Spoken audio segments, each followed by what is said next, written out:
আর অপরাধ প্রবণ লোকেরাই ইসলামের দুশমন হয়, নবীদের দুশমন হয়। আজও দেখেন, আজও তাকিয়ে দেখেন, ইসলামী আন্দোলনের বিরোধিতা যারা করে তারা পাপিষ্ঠ চরিত্রের কিনা তাকায় দেখেন, খুঁজে দেখেন, সর্বত্র খুঁজে দেখুন, খুঁজে দেখুন।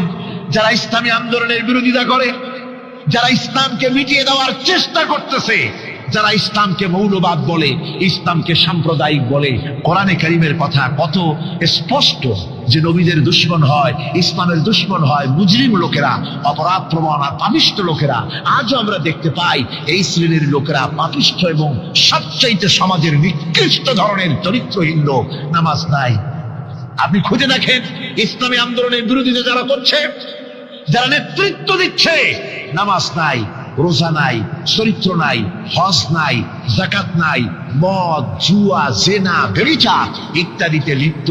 চেহারা দেখলে ছেলেপেলেরা 2 গ্লাস পানি খায় ভরস ওঠে। কথা ঠিক কিনা কয়? এই হলো অবস্থা। মারে কেন?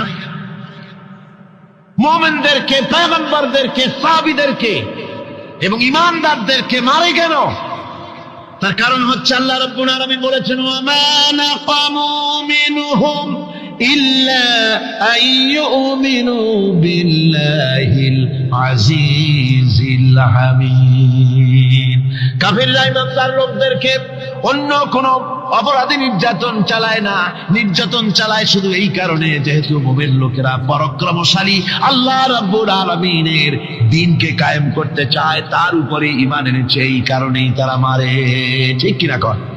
যুগে যুগে নবীদের উপরে, সাহাবীদের উপরে যে অত্যাচার হয়েছে, সে অত্যাচার এই কারণেই হয়েছে, অন্য কোনো কারণে নয়। এই কঠিন বিপদে অবিচলতা এবং ধৈর্যের দৃষ্টান্ত নবীগণ পেশ করেছেন পৃথিবীর বুকে। আমরা দেখেছি ইব্রাহিম আলাইহিস সালামকে আগুনে ফালানো হয়েছে, আছে না কোরআন শরীফে? আমি কিন্তু গল্প করতেছি না, সব কোরআনের কথা। কিসের কথা? ইব্রাহিম আলাইহিস সালামকে আগুনে ফালানো হচ্ছে। অপরাধ কি? অপরাধ হচ্ছে হযরত ইব্রাহিম আলাইহিস সালাম দাওয়াত দিয়েছেন, লা ইলাহা ইল্লাল্লাহ। জোরে পড়েন, লা ইলাহা ইল্লাল্লাহ, লা ইলাহা, লা ইলাহা ইল্লাল্লাহ মুহাম্মাদুর রাসূলুল্লাহ। হযরত ইব্রাহিম আলাইহিস সালাম দ্বীনের দাওয়াত দিয়েছেন, এক আল্লাহর দাওয়াত দিয়েছেন, ঈমানের দাওয়াত দিয়েছেন। আর কোন অপরাধ ছিল না। নমরুদ সহ্য করতে পারলো না। কোরআনে কারীমের মধ্যে সব কথাগুলি আল্লাহ পাক এই জন্য বিধৃত করেছেন, এই জন্য কোরআনে কারীমের মধ্যে সব কথা উঠায় দিয়েছেন, যাতে করে মুমিনেরা বিপদ আসলে পরে যেন ঘাবড়ে না যায়। ইব্রাহিম আলাইহিস সালামকে আগুনে ফালানো হচ্ছে। ফেরেশতা বলছে, ইব্রাহিম তোমারে আগুনে ফালায় দাও হতেছে, আমার কাছে সাহায্য চাও, আমার কাছে ক্ষমতা আছে, আগুনগুলো উঠাইয়া নমরুদের বংশ জ্বালাইয়া দেব। হযরত ইব্রাহিম ফেরেশতার কাছে সাহায্য চাইছিলেন নাকি? তিনি বললেন, ফেরেশতা তোমার কাছে সাহায্য কেন চাইব? আমি তো এমন কোন অন্ধ আল্লাহর ইবাদত করি না যেই অন্ধ স্রষ্টা তার গোলামের দুঃখ দুর্দশা না দেখেন। আমি তোমার কাছে সাহায্য চাইব না। হযরত ইব্রাহিম আলাইহিস সালাম পাশ করলেন। কি বলেন, পাশ করছেন না? ঈমানের পরীক্ষায় পাশ। আগুনের মধ্যে হযরত ইব্রাহিমকে যখন ফেলানো হচ্ছে, রব্বুল আলামিন আগুনের প্রতি নোটিশ করে দিলেন, ইয়া নারু কুনি বারদাও ওয়া সালামান আলা ইব্রাহিম। আগুন আমার ইব্রাহিমের জন্য শান্তিদায়ক, ঠান্ডা হয়ে যা। এখন কি আর আগুনের বাপের ক্ষমতা আছে ইব্রাহিমের পোড়ানো? আর ক্ষমতা নাই। আমার বন্ধুগণ, ইব্রাহিম আগুনের ভিতরে আরামে বসা আছেন, আর ওদিকে নমরুদ বসে বসে দেখতেছে দূর থেকে। ইব্রাহিম তো জ্বলে না, গায়ের মধ্যে আগুন জ্বলে গেল। ডাক দিয়া কয়, আগুন তোর হলো কি? কেন জ্বালাইতে পারিস না আমার দুশমন রে? হলোটা কি তোর? তোর কি জ্বালানো শক্তি বন্ধ হয়ে গেল নাকি? আগুনের ভিতর থেকে জবাব এলো, নমরুদ রে, আমার ভিতরে জ্বালানো শক্তি আছে কি নাই যদি প্রমাণ করতে চাও, টেস্ট করতে চাও, তুই নিজে আয়, তোরে শুদ্ধ তামাম দুনিয়া জ্বালাই দিতে পারি, ইব্রাহিমের এক গাছা পশম জ্বালাই দিতে পারি না। তার কারণ হচ্ছে আমি হচ্ছি মাখলুক, আল্লাহ হচ্ছেন খালিক। আল্লাহ আমাকে বলেছেন না জ্বালাতে, তুমি 1000 বার বললেও আমি ইব্রাহিমকে জ্বালাইতে পারবো না। কোরআনে কারিমে ঘটনা বলে মুমিনদেরকে সাহস দেওয়া হচ্ছে, মুমিনেরা দ্বীনের কাজ করতে গিয়ে বিপদ আবাদ আসবে, ইমানের দাবি হলো বিপদ আসবে, আর বিপদ আসলে ঘাবড়ায় যেও না, মুসিবতে পড়ে চিন্তায় পেরেশানে হয়রান হয়ে যেও না। বিশ্বকবি আল্লামা ইকবাল কি সুন্দর করে বলেছেন, আজ ভি হোক जो इब्राहिम का हिमा पैदा आग कर सकती है एक अंदाज गुलिस्तां पैदा। ইব্রাহিমের ইমান যদি আজিও কোথাও হয় বিদ্যমান, করতে পারেন অগ্নিকুণ্ডে খুবসুরত এক গুলিস্তান। আজও যদি আগুনের ভিতরে কোন নমরুদ কোন ইব্রাহিমকে যদি ফেলে দেয়, আল্লাহ রাব্বুল আলামিন আজও আগুনকে ফুলের বাগান বানায়া দিবেন। সুবহানাল্লাহ। ভয় পাওয়ার কারণ নাই, চিন্তা করার কোনো কারণ নাই। আমার বন্ধুগণ, হযরতে হুদ আলাইহিস সালামকে যখন সমাজের লোকেরা, রাষ্ট্রের লোকেরা ঘিরে ফেলে দিল, সমাজ শক্তি, রাষ্ট্র শক্তি যখন তাকে ঘিরে ফেলে দিল, ষড়যন্ত্রের পাহাড় তুলে দিল, তারে মেরে ফেলে দিবে, হযরত হুদ দেশ থেকে তা পালায় গেলেন না, ভয় পেলেন না। হযরতে হুদ আলাইহিস সালাম বললেন, কোরআনে কারিমে হযরত হুদের কথা কোট করা হলো, ফাকিদুনি জামিআন সুম্মা লা তুনজিরুন। সম্মিলিতভাবে ষড়যন্ত্র করো আমার বিরুদ্ধে, সবাই মিলে ষড়যন্ত্র করো, সুম্মা লা তুনজিরুন, আর আমাকে এতটুকু অবকাশ তোমরা দিও না। ইন্নী তাওয়াক্কালতু আলাল্লাহি রাব্বি ওয়া রাব্বিকুম, আমি ভরসা করেছি সেই আল্লাহর উপরে যার কুদরতি হাতের ভেতরে, যিনি আমাদের রব তোমাদেরও রব, আর যার কুদরতি হাতের ভিতরে তামাম পৃথিবীর জানগুলি যার হাতে, সে আল্লাহর উপরে ভরসা করেছি। ষড়যন্ত্র যদ্দূর আছে করতে থাকো, আমি ষড়যন্ত্র পরোয়া করি না। সুবহানাল্লাহ। এটাই হলো মুমিনের কোয়ালিটি। শুধু ঈমান, লা ইলাহা ইল্লাল্লাহু মুহাম্মাদুর রাসূলুল্লাহ, গরুর গোশত খাই, আর রবিউল মাস আসতে পরে ইয়া নবী সালাম আলাইকা, ইয়া রাসূল সালাম আলাইকা, তারপরে গরম গরম জিলাপি আর রসগোল্লা খাইলাম খুব বেশি করিয়া, এর নাম মুমিন নয়। মুমিন হচ্ছে তার চলায় ফেরায়, ওঠায় বসায় সাহসে তার এক আন্দাজ তৈরি হবে সে। আমার ভাইয়েরা, বিপদে অবিচলতা আমাদেরকে পয়গম্বরেরা শিক্ষা দান করেছেন।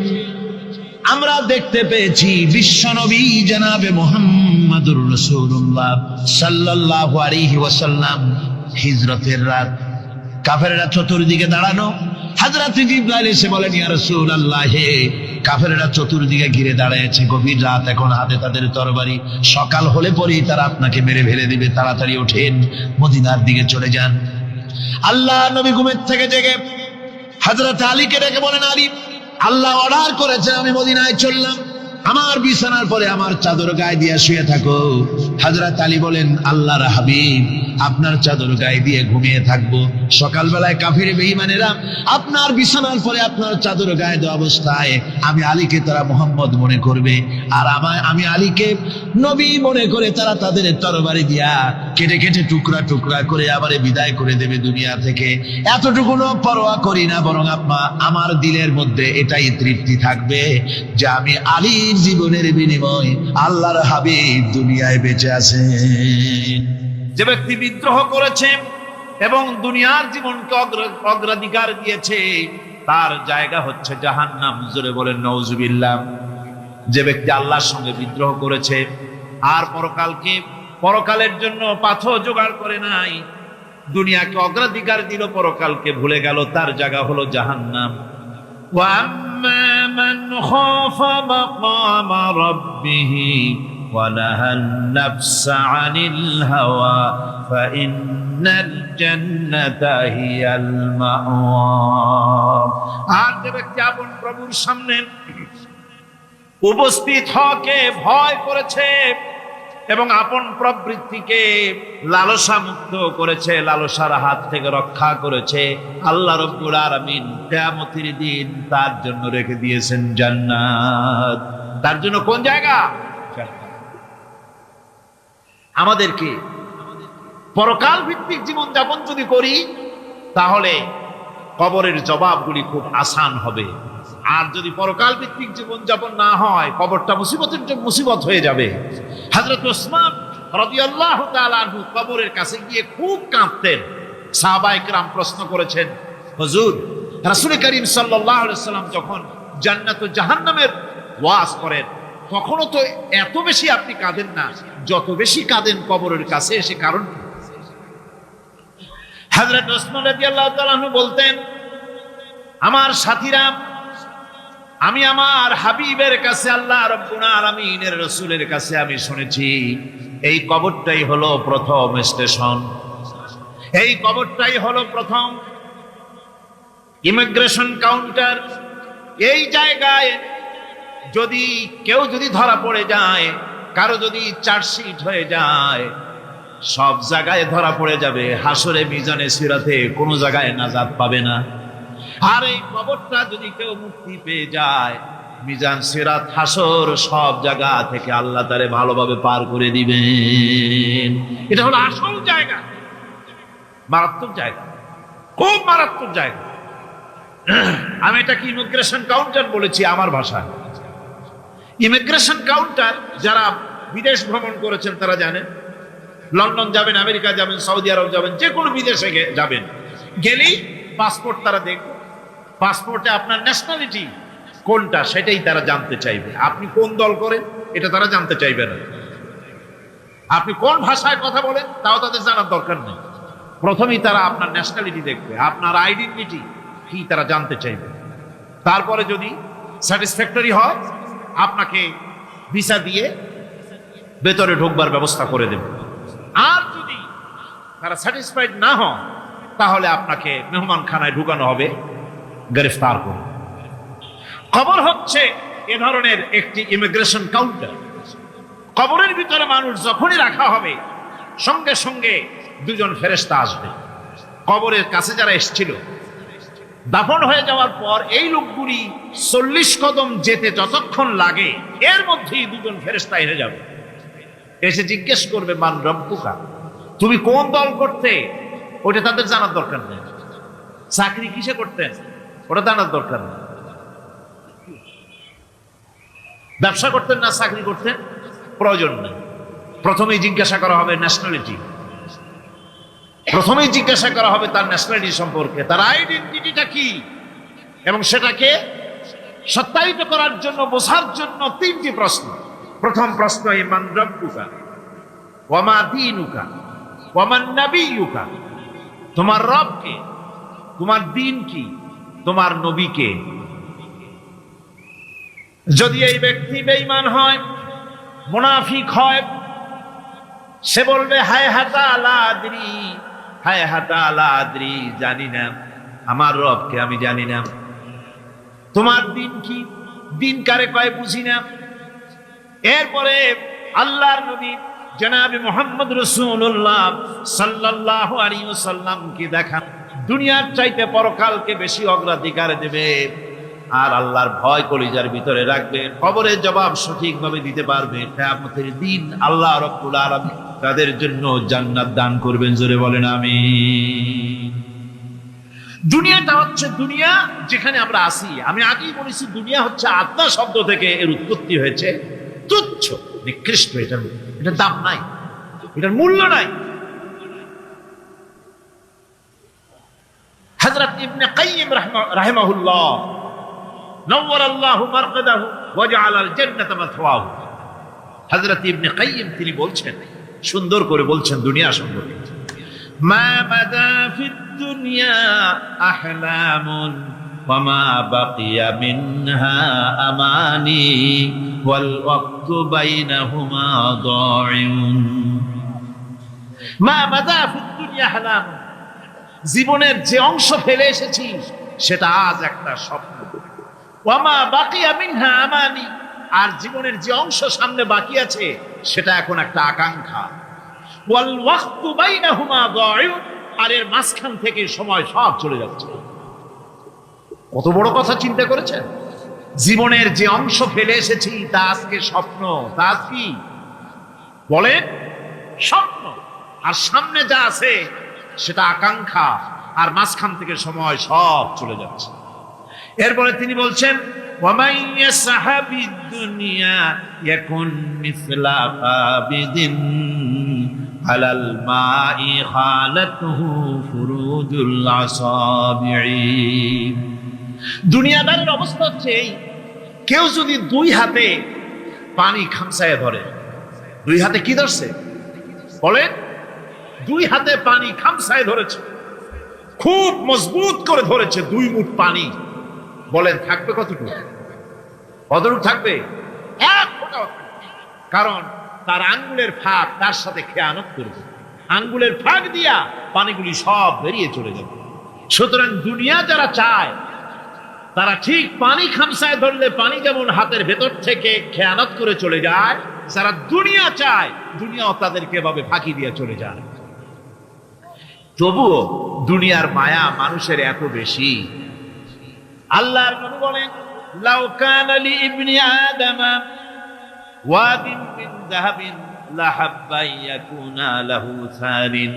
এই পৃথিবীতে যদি কাউকে একটা মাঠ ভরে যদি সোনা দেওয়া যায়, লোকটা বলবে রব্বুল আলামিন আমি যদি আরেকটা মাঠ এরকম সোনা ভরা পেতাম। দ্বিতীয় আরেকটা মাঠ দেওয়া হলে আবার বলবে যদি তৃতীয় আরেকটা মাঠ সোনা ভরে যদি পেতাম। নবীজি বলেন ওয়ালা ইয়ামলাউ জাওফু ইবনু আদামা ইল্লা তুরাব। মানুষের পেট 3.5 হাত মাটি ছাড়া, কবরের মাটি ছাড়া মানুষের পেট ভরবে না। আরো চাই, আরো চাই, চাওয়ার কোনো শেষ নাই। মানুষ এভাবে করে দুনিয়ার মহব্বতে এমনি পাগল হয়ে যায়, শুধু দুনিয়ার মহব্বত, পরকালকে বেমালুম ভুলে যায়। আমি কিন্তু এই কথা বুঝাতে চাই নাই যে পরকালের মহব্বতে, পরকালের ভয়তে বা পরকালের জন্য দুনিয়া আপনি বাজার ঘাট, বেচা কিনা, ব্যবসা বাণিজ্য সবকিছু ভুলে যান, না তা নয়। ভুল বোঝার কোনো কারণ নাই। পরকালকে অগ্রাধিকার দিতে হবে, মানে দুনিয়াটা চিরস্থায়ী জায়গা নয়। চিরস্থায়ী হচ্ছে কোনটা? আখিরাত। চিল্লায় এখন কোনটা? সুতরাং এখানে যা করতে হবে আখিরাতে জবাবদিহিমূলক জীবন যাপন করতে হবে। আপনি ব্যবসা করবেন, ওজনে কম দিতে পারবেন না।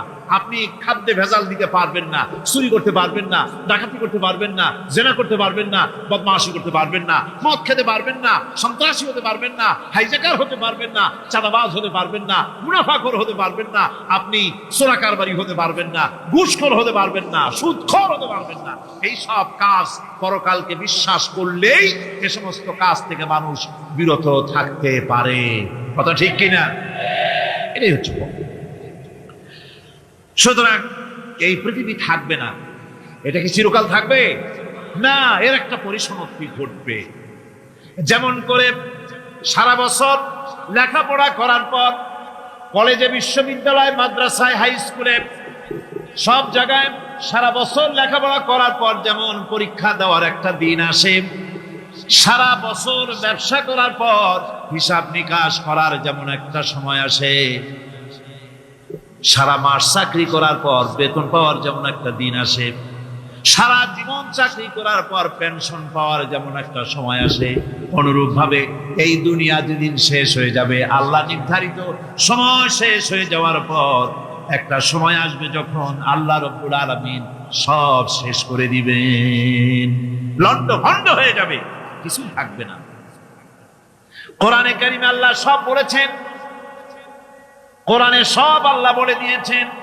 আল্লাহ পাক বলেন এই পৃথিবীর সব কেমন ভাবে ধ্বংস হবে তার চিত্র আল্লাহ পাক কোরআনে কারিমে তুলে ধরেছেন।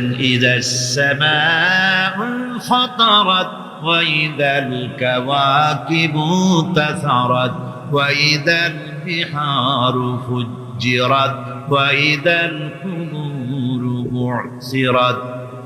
যখন আকাশসমূহ দীর্ঘ বিদীর্ণ হয়ে যাবে, তারকাগুলি বিক্ষিপ্ত হয়ে ছিটকে পড়বে, আর সমুদ্রগুলি উচ্ছ্বসিত হয়ে পড়বে, কবরগুলি সব তার ভেতরে যা আছে উদ্গীরণ করে দেবে, তারকাগুলি স্থিমিত হয়ে যাবে। এরপরে সমস্ত আকাশগুলি কিতাবের পৃষ্ঠার মতো একটার পরে একটা ঠাস ঠাস করে পড়তে থাকবে, চূর্ণ বিচূর্ণ হয়ে ভেঙে চুরে একাকার হয়ে যাবে।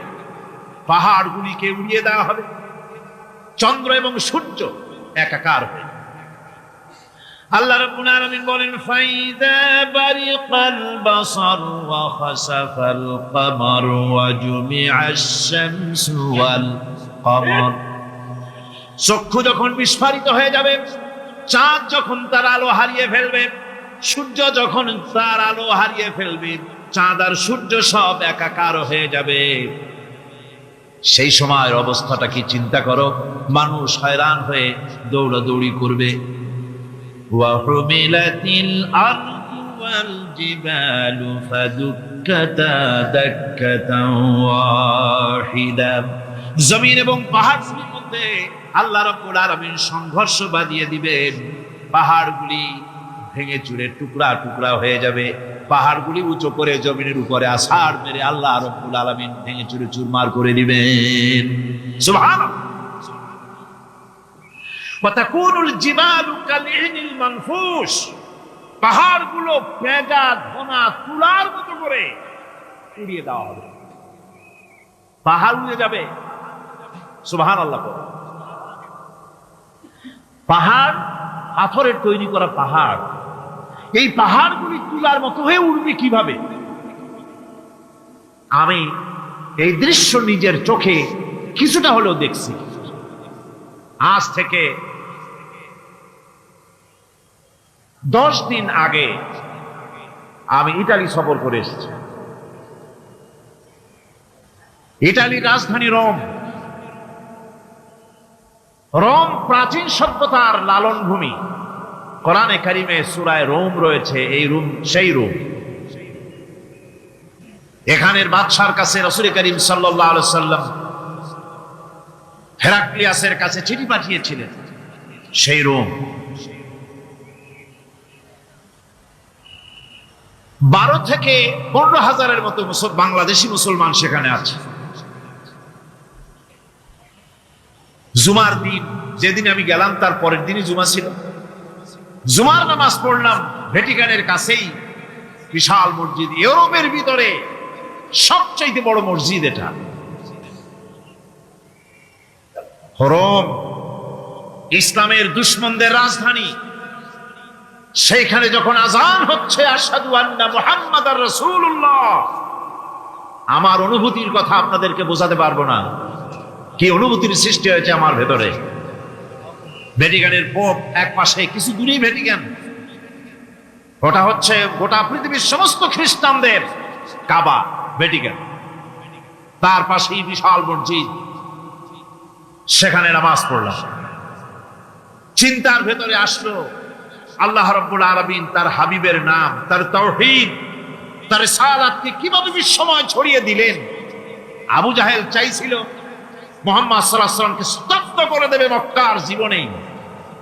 কত বদনাম, সাহের, কাহেন, কাযযাব, শায়ের, নাউযুবিল্লাহি মিন যালিক, কত গালাগালি করলো।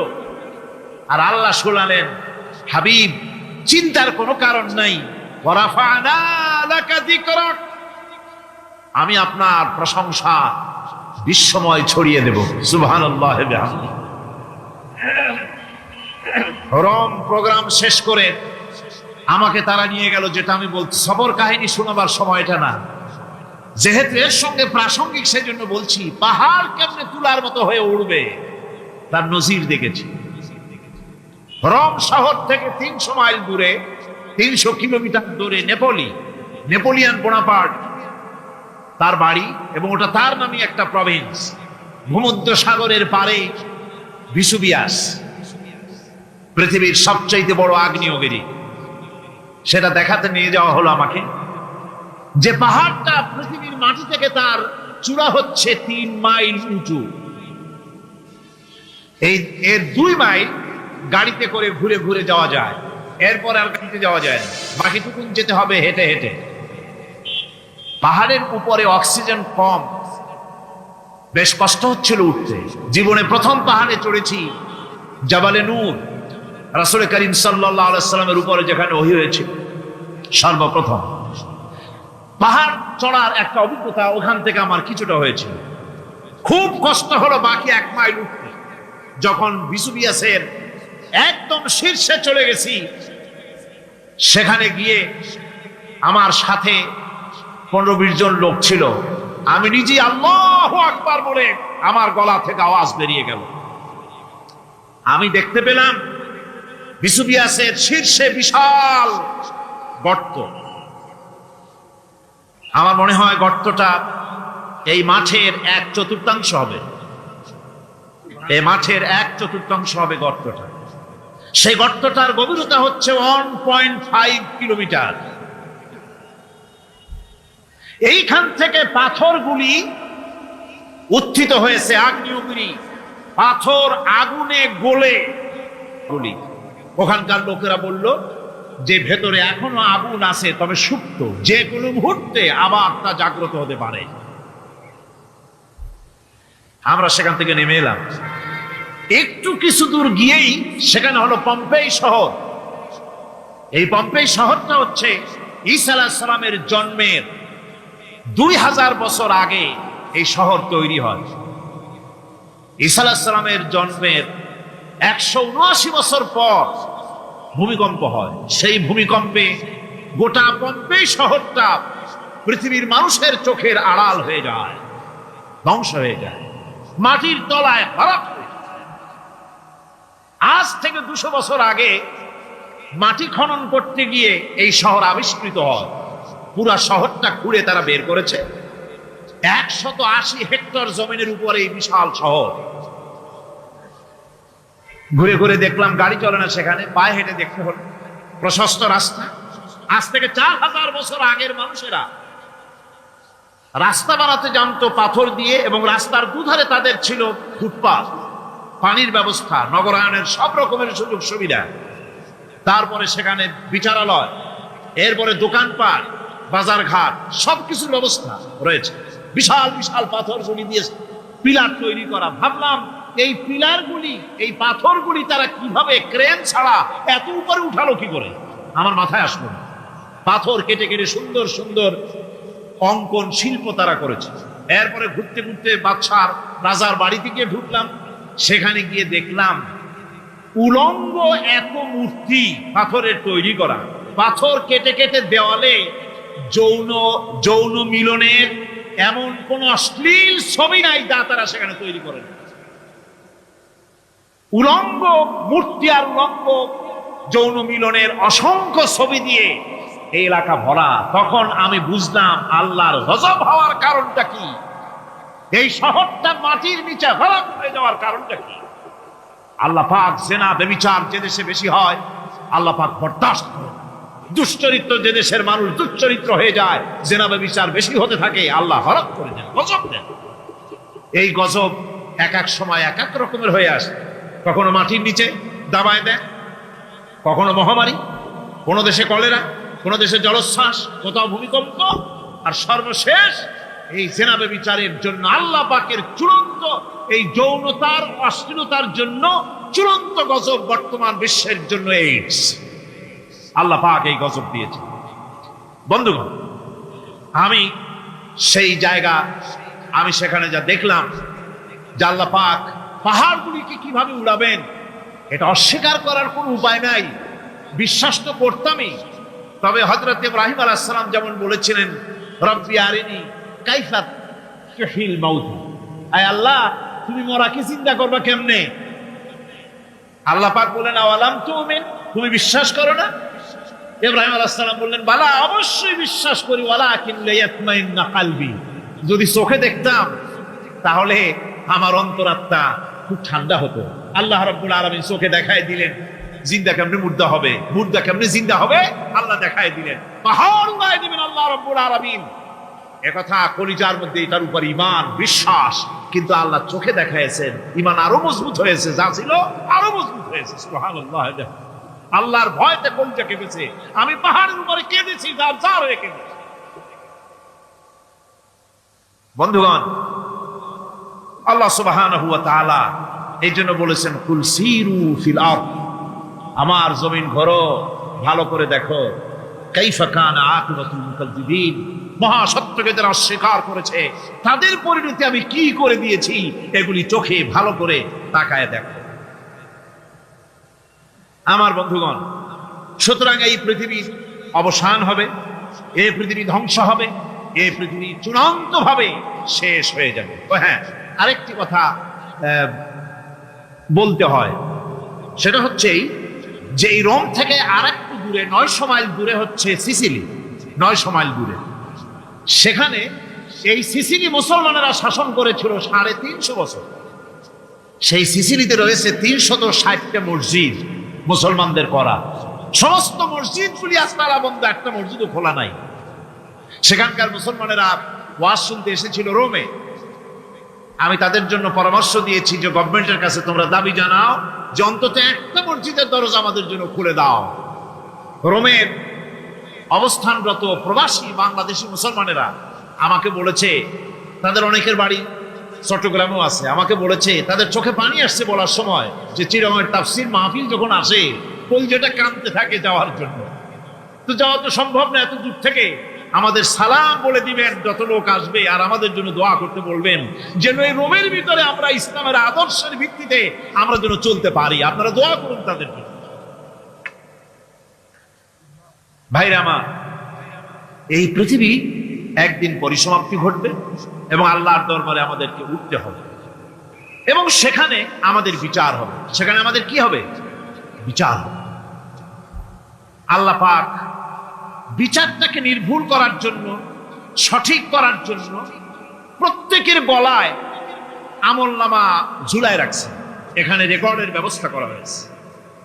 আল্লাহ পাক বলছেন, ওয়া কুল্লা ইনসানিন আলজামনাহু তাইরাহু ফি উনুকিহি ওয়া নুখরিজু লাহু ইয়াওমাল কিয়ামাতি কিতাবান ইয়ালকাহু মানশুরা। আল্লাহ পাক বলেন, প্রত্যেকের ভালো মন্দ কর্মফল, কর্মলিপি আমি তার গলায় ঝুলায় রেখেছি। কিয়ামতের দিন সে নিজের কাছে স্পষ্ট সব দেখতে পারবে, কোনো জিনিস বাদ পড়বে না। তার গলায় তার আমলনামা ঝুলানো আছে, সব রেকর্ড হতেছে। আমরা যা করছি সবগুলি রেকর্ড হয়ে যাচ্ছে। বর্তমান বিজ্ঞানীরা আবিষ্কার করেছে যে মানুষের শরীরের ভিতরে ডিএনএ আছে, রক্তের ভিতরে ডিএনএ। এটা একটা কোড। মানুষের রক্তের ভিতরে ডিএনএ আছে। যেমন তার ব্রেনের ভিতরে কতগুলি কোষ আছে, এক একটা কোষ এক এক ধরনের কাজ করে, অনুরূপ ভাবে তার শরীরের ভিতরে রক্তের ভিতরে ডিএনএ আছে। এই ডিএনএটা কি? এই ডিএনএটা হচ্ছে, এই ডিএনএ একটা কম্পিউটারের মতো কাজ করতেছে।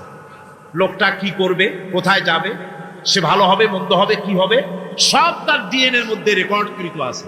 এটা বোঝার জন্য একটা সুন্দর দৃষ্টান্ত দেওয়া যায়। যেমন এই কাগজটাকে আপনারা মনে করুন একটা গাড়ির একটা ব্লুপ্রিন্ট, একটা গাড়ির ব্লুপ্রিন্ট। এখানে লেখা আছে গাড়ি কিভাবে তৈরি হবে। এই কাগজটা নিয়ে ঘরের মধ্যে রেখে দিলেন। এখন এই কাগজটা থেকেই অটোমেটিক গাড়ির উইন্ডো তৈরি হলো, শিল তৈরি হলো, গাড়ির বডি তৈরি হলো, চেসিস তৈরি হলো, টায়ার তৈরি হলো, ইঞ্জিন তৈরি হলো, ব্যাটারি তৈরি হলো, পেট্রোল নিল, আর কোনো রকমের ড্রাইভার ছাড়াই গাড়ি চলতে আরম্ভ করলো।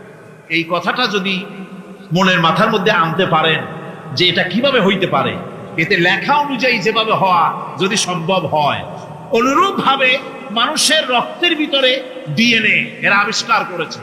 এর ভিতরে মানুষের ভালো মন্দ, কোথায় যাবে কি করবে, সব কিছুর মধ্যে রয়েছে। কোরআনে কারীমে আল্লাহ রাব্বুল আলামিন, আমি গত বছরও বলছিলাম যে বিজ্ঞানের আবিষ্কার যত বাড়বে কোরআন বোঝা মানুষের জন্য তত সহজ হবে। কোন সুবহানাল্লাহ। কোরআন বোঝা মানুষের জন্য তত সহজ হবে। সুতরাং মানুষের গলার সাথে আল্লাহ পাক বলছেন যে একটা আমলনামা আমি ঝুলাই দিয়েছি তার গলার সাথে। সে যা করতেছে ওখানে সব লিপিবদ্ধ হচ্ছে, কম্পিউটারাইজড, কম্পিউটারের মতো এগুলি সব গ্রহণ করতেছে। এগুলি কিয়ামতের দিন তার সামনে হাজির করা হবে। কিয়ামতে যখন আমলনামা তার সামনে দিয়ে বলা হবে, ইকরা কিতাবাকা কাফা বিনাফসিকাল ইয়াওমা আলাইকা হাসিবা। তাকে বলা হবে নিজের কর্মলিপি নিজেই পড়ো, আজ তুমি তোমার নিজের হিসাব নিতে যথেষ্ট। বন্ধুগণ, এই মাহফিলে যত লোক আমরা বসে আছি, আমরা আমাদের হিসাব নিতে যথেষ্ট না আরেকজন লাগবে? কোন আমরা যথেষ্ট কিনা? কথা বোঝেন নাই। আমি বলতে চেয়েছি এটা, আমরা যদি এখন চোখ বুঝে চিন্তা করি যে পিছনের জীবনে কি করেছি মনে পড়বে নাকি পড়বে না? বলেন সবাই, পড়বে কি পড়বে না? ছোটবেলায় কবে পায়ের নিচে কাঁটা ফুটেছিল, কবে কোথায় আছাড় খেয়েছিলেন, কবে কার বেল তাল আম কাঁচা আম চুরি করে খেতে গিয়ে কিল খেয়েছিলেন, তারা খেয়েছিলেন, তাকে এখন মনে নাই? আছে। তাহলে কি ওই তাল বেল চুরি করতে গিয়ে যে কিলটা খাইছিলেন সেটাও মনে আছে, ভালো মন্দ সব মনে আছে। তাহলে কোন হোটেলের রুমে কি করছিলেন, কোন স্কুলে কোন কলেজে কি করছিলেন, তারপরে জীবনে ছোট বড় ঘটনাগুলি সব বুঝতে মনে পড়বে না? এবার হিসাব করেন, মনে যদি পড়ে এবার হিসাব করেন আপনি জান্নাতি না জাহান্নামী। আপনি আপনার নিজের হিসাব নেওয়ার জন্য যথেষ্ট। তাকে হিসাব করতে বলা হবে, তোমার হিসাব, তোমার নিজের হিসাব নেওয়ার জন্য তুমি যথেষ্ট, তোমার হিসাব তুমি নিজেই করো, এটা পড়ো। আর সেই কিয়ামতের দিন কোনো সাহায্যকারী মিলবে না।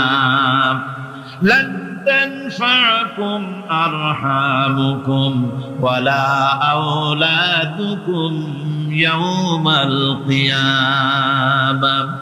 লান তানফাকুম, কিয়ামতের দিন কোনো ফায়দা হবে না, অবশ্যই কোনো ফায়দা হবে না, কোনো উপকারে আসবে না। কিয়ামতের দিন তোমার সন্তান, তোমার স্ত্রী, তোমার মাল, তোমার সম্পদ কোনো উপকারে আসবে না। কিয়ামতের ময়দানে সেদিন সব তোমার সাথে বিচ্ছ করবে, সব পালায় যাবে। সেখানে উৎকোষেরও কোনো কারবার নাই যে ঘুষ টুস দিয়া, ফেরেশতাদের কোন রকম বুঝবাজ দিয়া, আলাদা কোনো চোরাগলি পথ দিয়া একেবারে ফুট করে ভেসতে চলে যাবেন, এমন কোনো সুযোগ নাই।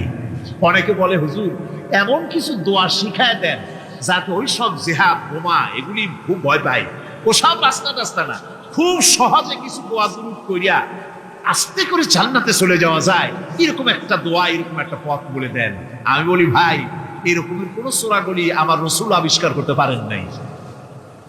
আল্লাহর পয়গম্বরের ওই ধরনের পথ, কোন পথ আবিষ্কার করতে পারেন নাই। সেখানে কিয়ামতের দিন কাউকে উৎকোষ গ্রহণ করার কেউ নাই, উৎকোষ দেওয়া যাবে না।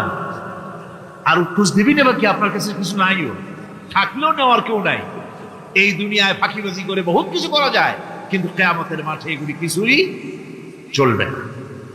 اليوم لا ينفع مال ولا بنون। কিয়ামতের দিন ধন সম্পদ সন্ততি আর সম্পদ কোনো কাজে লাগবে না।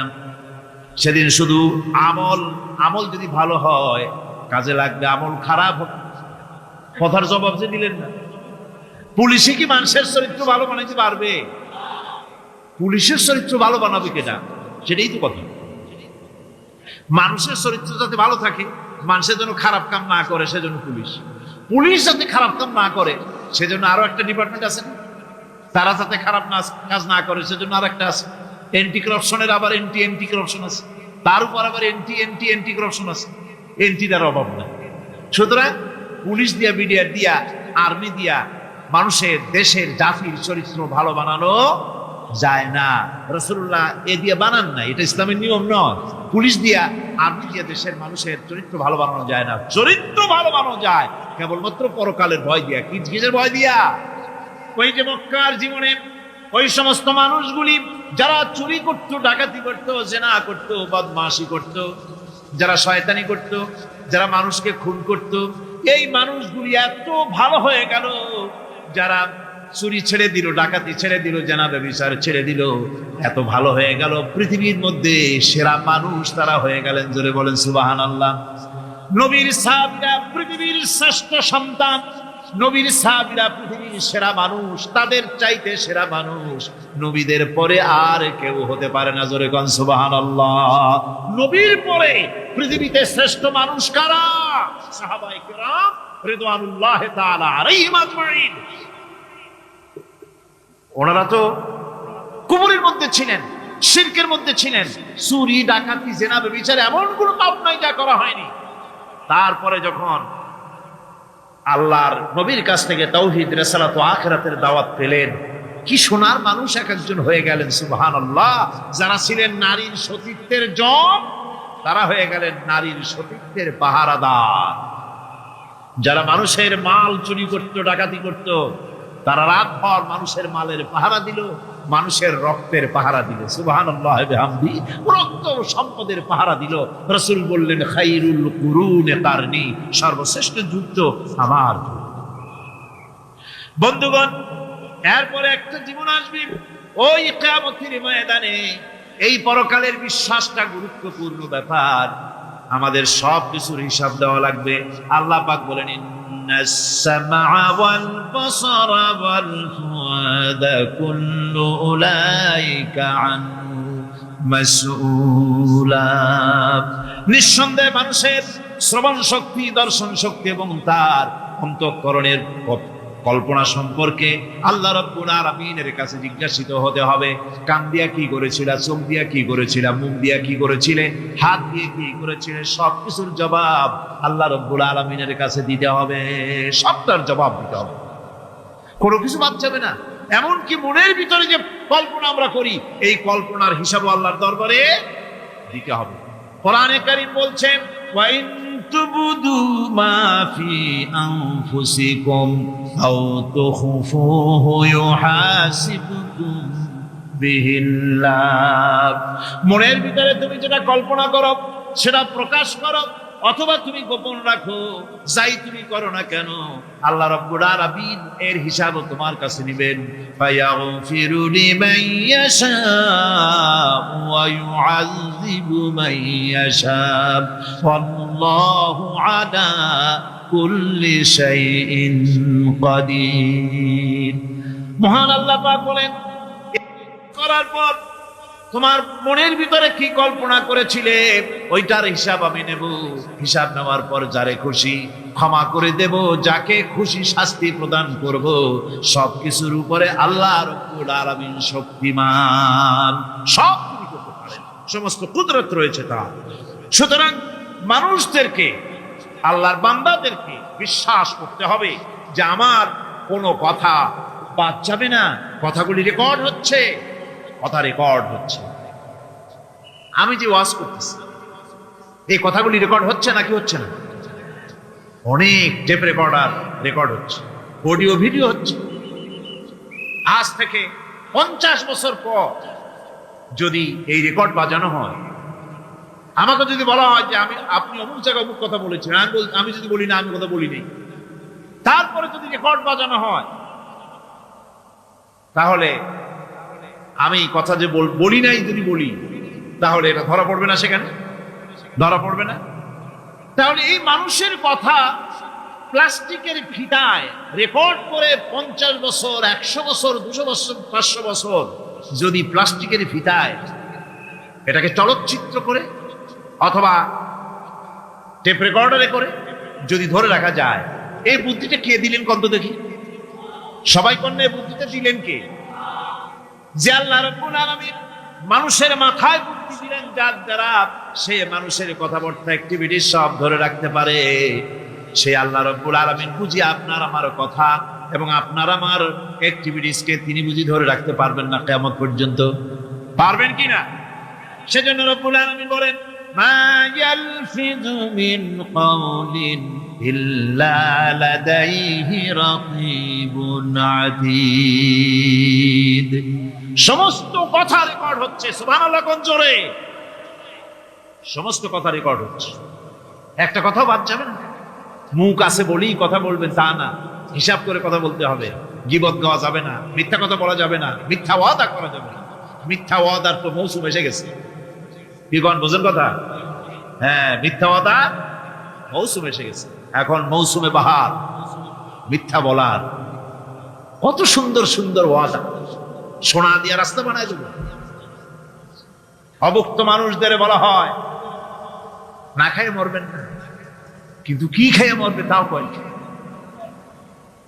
আমরা যদি যাইতে পারি তাহলে মটকির মতো রসগোল্লা বানাই, গরুর গাড়ির চাকার মতো জিলাপি বানাই, খাইতে গিয়ে হা করে সিট হয়ে থাকে। কত রঙিন রঙিন কথা। মিথ্যা ওয়াদার সময় এসেছে। ভাইরা আমার, পরকাল যদি বিশ্বাস করে সেই ব্যক্তি কিছুটি মুখ আছে বলেই যা খুশি বলবে না, পরনিন্দা করবে না, পরচর্চা করবে না, হাত আছে বলেই যা তা লিখবে না, ঘটনা হইল, একটা লিখলো আর একটা। কলম একটা আছে বলেই যা খুশি তা লেখা যায় না, মুখ আছে বলেই যা খুশি তা বলা যায় না, চোখ আছে বলেই যা খুশি তা দেখা যায় না। গরু খাওয়া জায়েজ করা হয়েছে বলে গরুর লেজ থেকে মাথা পর্যন্ত পাইকারি দরে সব খাওয়া যায় না। গরু খাওয়া হারাম না হালাল? হালাল। পাইকারি দরে লেজ থেকে মাথা পর্যন্ত সব খাওয়া হালাল না।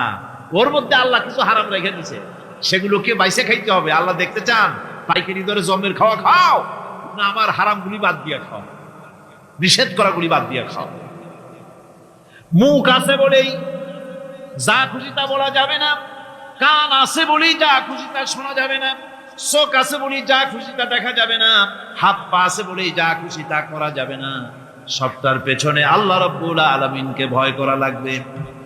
মহান আল্লাহ রাব্বুল আলামিন বলে, বান্দারে তোমার সমস্ত কার্যাবলী, এমনকি তোমার চাহনিটা পর্যন্ত কার দিকে কি নিয়তে তাকায়ছো কেউ জানে না, আমি আল্লাহ রাব্বুল আলামিন জানি।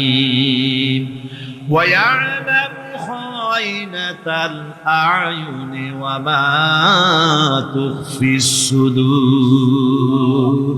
তোমার অন্তঃকরণ কি জিনিস গোপন করে, আর তোমার চক্ষু কি লুকোচুরি খেলে, আমি টের পাই। সুবহানাল্লাহ বিহামদি। চশমার ফাঁক দিয়া কি দেখো, কানে দেখো, কি নজরে দেখো, সানগ্লাস পরিয়া কেউ ঠিক পায় না, আমি ঠিক পাই। সুবহানাল্লাহ, জোরে কান সুবহানাল্লাহ।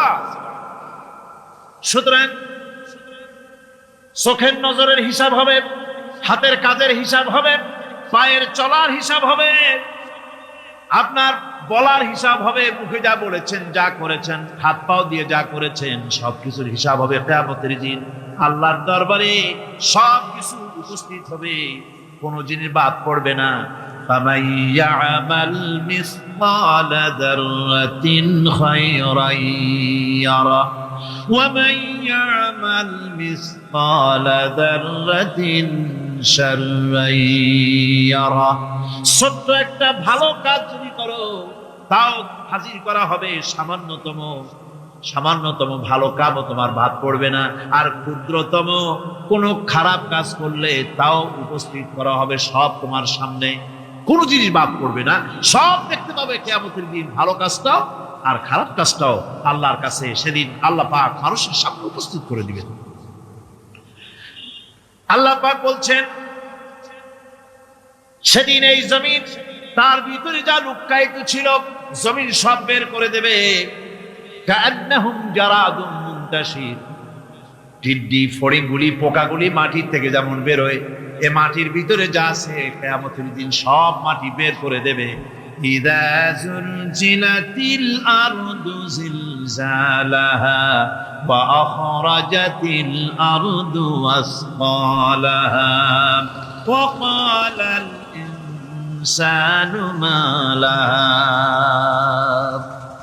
এ জমিনকে ঝাঁকি মারা হবে প্রবল এক ঝাঁকুনি, প্রবল এক ঝাঁকুনিতে এই পৃথিবীর মধ্যে যা কিছু আছে সব বেরিয়ে।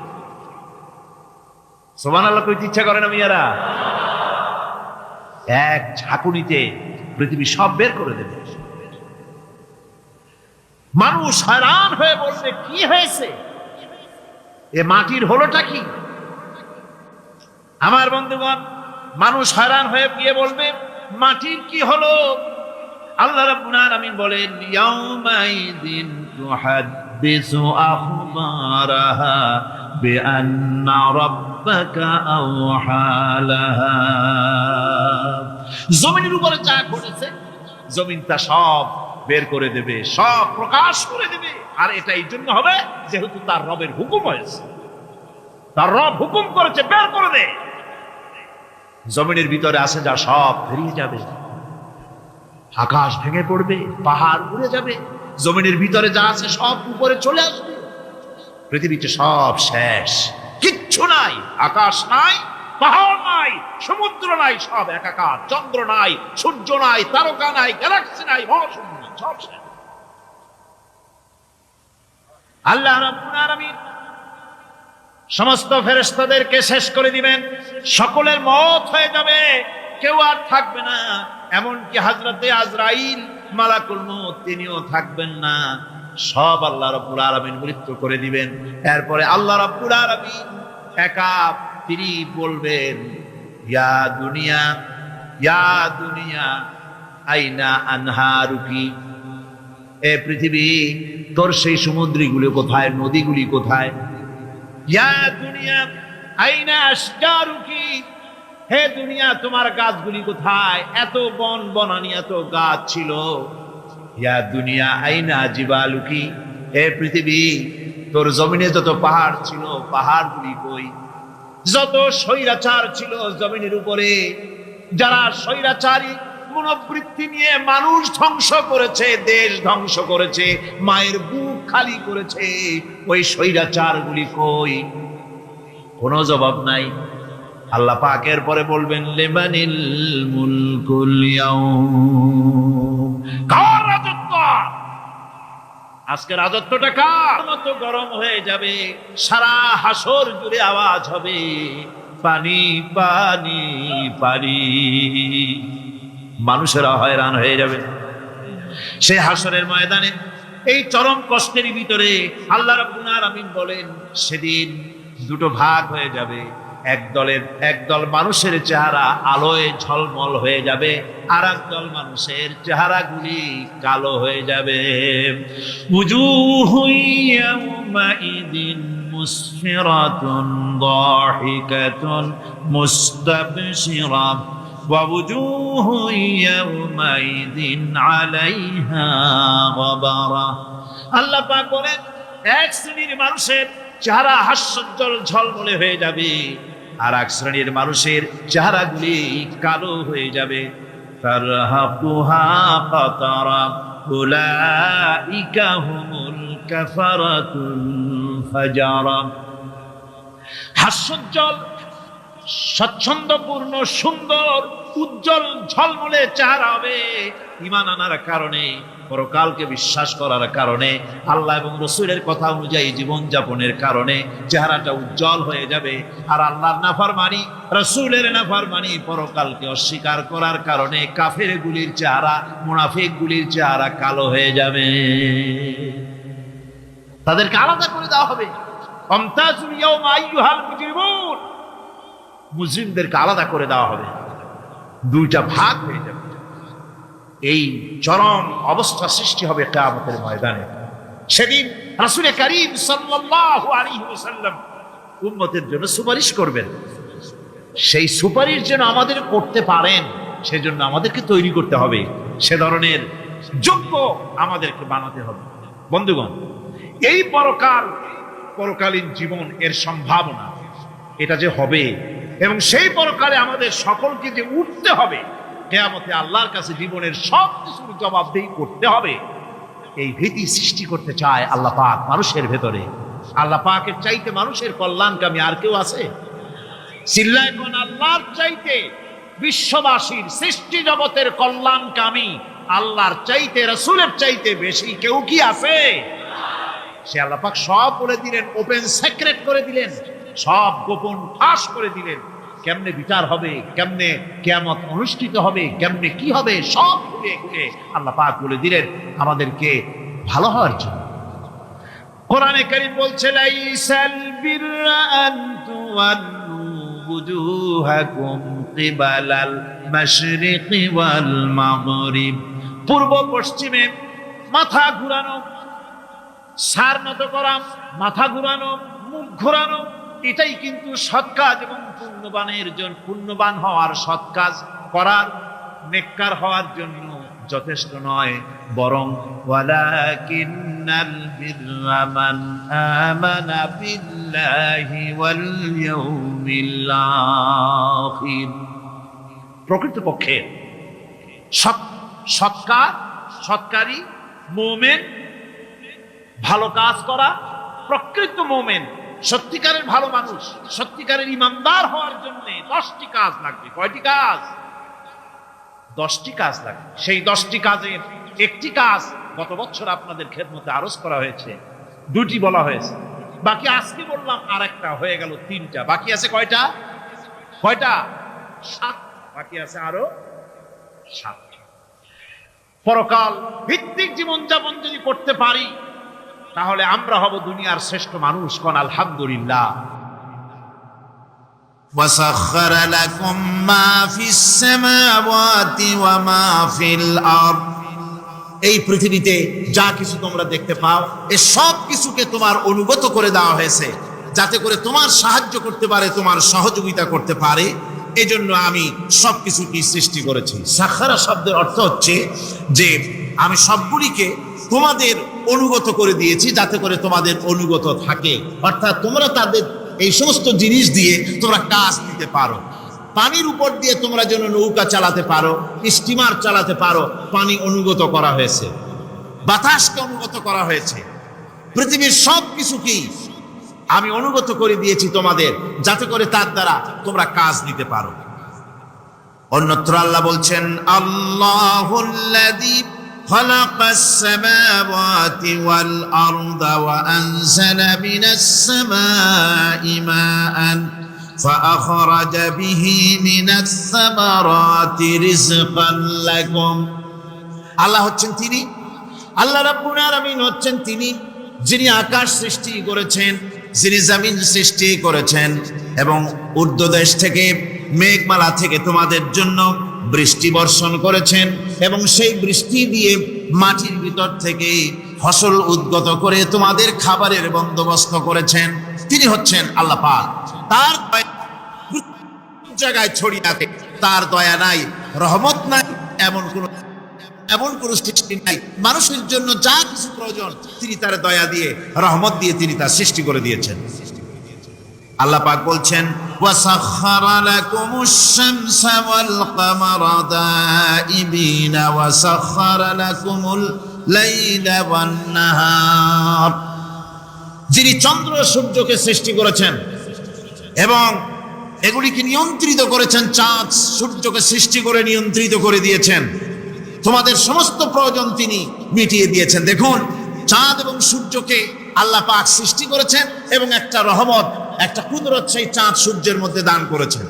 সূর্য যেখানে আছে, এটা যদি আল্লাহর দয়া না থাকতো, শুধু তাপ দেওয়ার জন্য সৃষ্টি করতেন আর মানুষের কল্যাণের দিকটা যদি চিন্তা না করতেন, তাহলে সমস্যা হয়ে যেত। সূর্য যেখানে আছে, বিজ্ঞানীরা বলেছেন তার থেকে যদি কিছু নিচে নেমে আসতো, তাহলে গোটা পৃথিবী জ্বলে পুড়ে ভস্ম হয়ে যেত। আর যেখানে আছে তার থেকে সূর্য যদি কিছু উপরে উঠে যেত, তাহলে গোটা পৃথিবী হিম শীতল হয়ে, পৃথিবী ফ্রিজ হয়ে যেত, মানুষ প্রাণী জগৎ মরে সব শেষ হয়ে যেত। চাঁদ যেখানে আছে, এই চাঁদ তার জায়গা থেকে কিছু উপরে যদি উঠতো, তাহলে পৃথিবী মরুভূমি হয়ে যেত। আর যেখানে আছে তার থেকে কিছু নিচে যদি আসতো, তাহলে গোটা পৃথিবী পানি, সমুদ্রের পানি, নদীর পানিগুলি প্লাবিত হয়ে, ওভারফ্লো হয়ে, উচ্ছ্বসিত হয়ে গোটা পৃথিবীকে প্লাবিত করে দিত, ডুবাই দিত, সব শেষ হয়ে যেত। তাহলে আমরা দেখতে পাচ্ছি শুধু সৃষ্টি নয়, সৃষ্টিও করেছেন এবং প্রত্যেকটি সৃষ্টির পেছনে তার দয়া কাজ করেছে, তার কুদরত কাজ করেছে, যাতে করে মানুষের জন্য সুবিধা হয়, মানুষের জন্য উপকার হয়।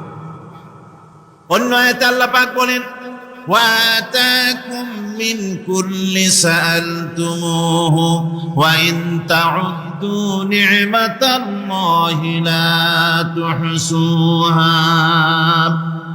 আল্লাহ পাক বলেন, তিনি তোমাদের প্রতি এত দয়াবান, আল্লাহ তোমাদের প্রতি এত দয়া রাখেন, এত মেহেরবানি করেন যে তোমাদের সমস্ত চাহিদা তিনি পূরণ করেছেন। তোমাদের জীবনে যা দরকার সব তিনি পূরণ করেছেন, এত পূরণ করেছেন, তোমরা যদি আল্লাহ পাকের নেয়ামতগুলি যদি গণনা করো, ওয়া ইন তাউদ্দু নি'মাতাল্লাহি লা তুহসুহা, আমার নেয়ামতগুলি যদি গুনতে থাকো, গুনে গুনে আমার নেয়ামত শেষ করতে পারবে না। সুবহানাল্লাহ ওয়া বিহামদিহি, আমার নিয়ামত গুনে শেষ করতে পারবে না, এত নিয়ামত আমি আল্লাহ রাব্বুল আলামিন দান করেছি। সুতরাং প্রকৃত কথা হচ্ছে যে মানুষ বড় অকৃতজ্ঞ, মানুষ সমস্ত নিয়ামতকে, নিয়ামতের শুকর আদায় করে না, নিয়ামত বোঝেও না। উলাইকা কাল আনাম, চোখ আছে, চোখ দিয়া সব দেখে, কিন্তু আল্লাহর নিয়ামতগুলি দেখে উপলব্ধি করার ক্ষমতা নাই। খায় জনমের খাওয়া, কিন্তু খাওয়ার পরে কার খানা খাইলো, কার দেওয়া খানা খেলো, এরপরে এতটুকুন শুকরিয়াও আদায় করে না। তো চোখ থাকতে দেখে না, অন্তর থাকতে চিন্তা করে না, কান থাকতে হক শোনে না। আল্লাহ পাক বলেছেন উলাইকা কাল আনআম, এরা হলো জানোয়ারের মতো। কিসের মতো বলুন? আল্লাহ বলেন না বালহুম আদাল, শুধু জানোয়ারের মতো না, বরং জানোয়ারের চাইতেও নিকৃষ্ট। জোরে কোন নাউজুবিল্লাহ।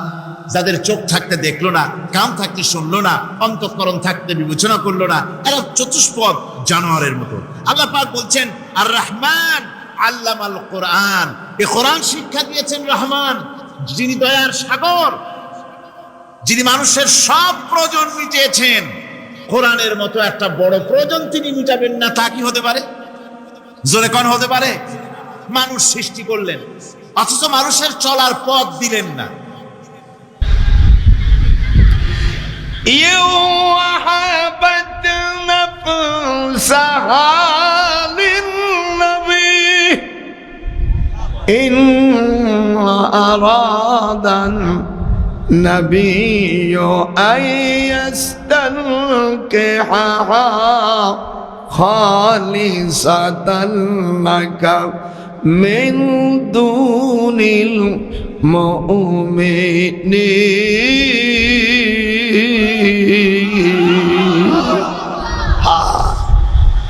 হুজুর সাল্লাল্লাহু আলাইহি ওয়াসাল্লাম মক্কা জিন্দেগিতে 3টে বছর 53 জন সাহাবাকে বন্দী করেছে। এই বন্দিশালার এই জেলখানার নাম হলো শাবে আবু তালেব। আর আবু জাহেলের অ্যাসেম্বলির নাম ছিল দারুন নাদওয়া। বাংলাদেশের আমাদের দেশের এমপি মহোদয়রা, মন্ত্রী মহোদয়রা, স্পিকার এবং ডেপুটি স্পিকার সম্মানিত যারা আমাদের দেশের মুরব্বী, এরা চালায় দেশ সংসদে। ভারতের আছে বিধানসভা, আমেরিকা আছে হোয়াইট হাউস। আর আবু জেহেল এই শয়তানের অ্যাসেম্বলির নাম ছিল দারুন নাদওয়া।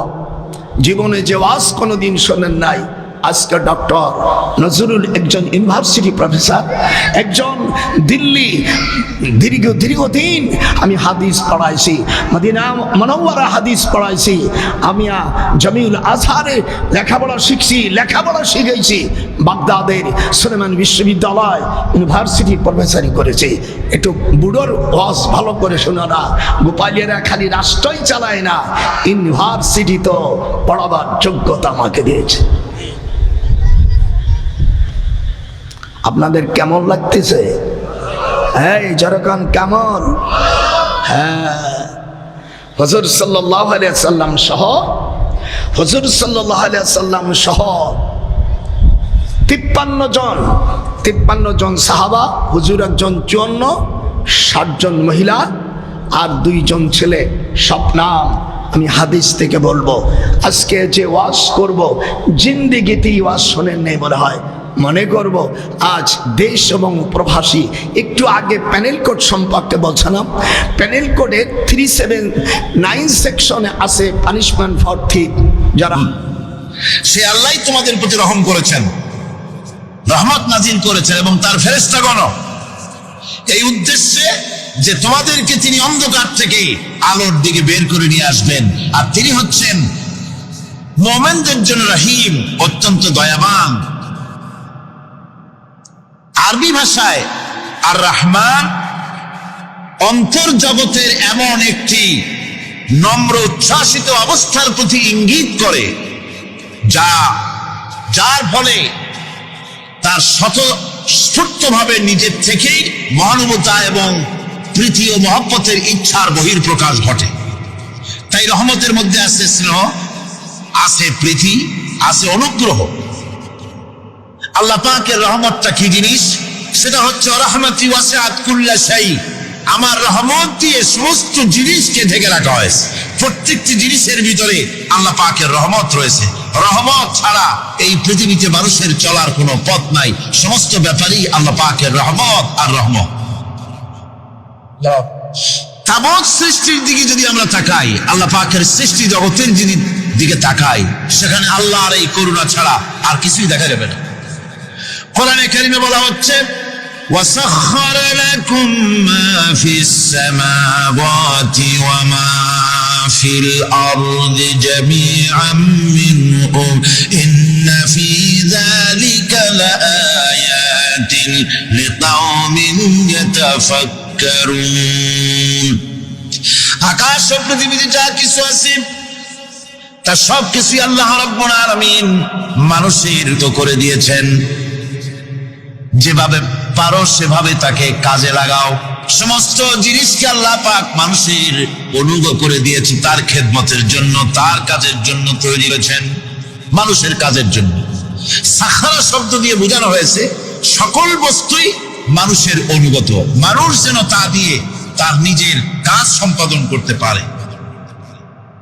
অন্য আয়াতে বলা হয়েছে আল্লাহুল্লাযী খালাকাস সামাওয়াতি ওয়াল আরদা ওয়া আনজালা মিনাস সামাই মাআন ফাখরাজা বিহি মিনাস সামারাতি রিজকান লাকুম ওয়া সাখখারা লাকুমুল ফুলকা লিতাজরি ফিল বাহরি বিআমরিহি ওয়া সাখখারা লাকুমুল আনহার।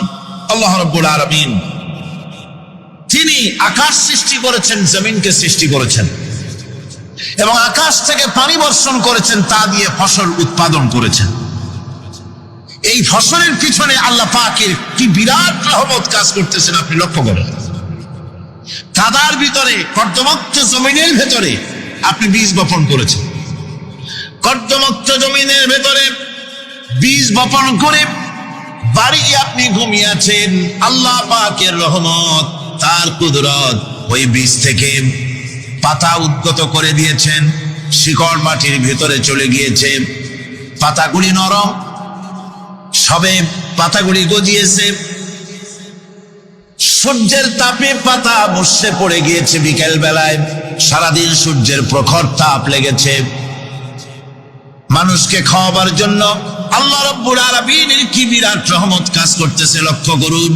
রাতের বেলায় আল্লাহ পাক শিশির বিন্দু নাজিল করে দেন, কণা কণা শিশির বিন্দু ওই মুষড়ে যাওয়া পাতার উপরে পড়ে গিয়ে সারা রাত এভাবে সুন্দর ঠান্ডা বাতাস আর শিশির বিন্দু যত্ন করে করে মুষড়ে যাওয়া পাতাটিকে সকালবেলা পর্যন্ত তরতাজা, সজীব আর প্রাণবন্ত করে দেন।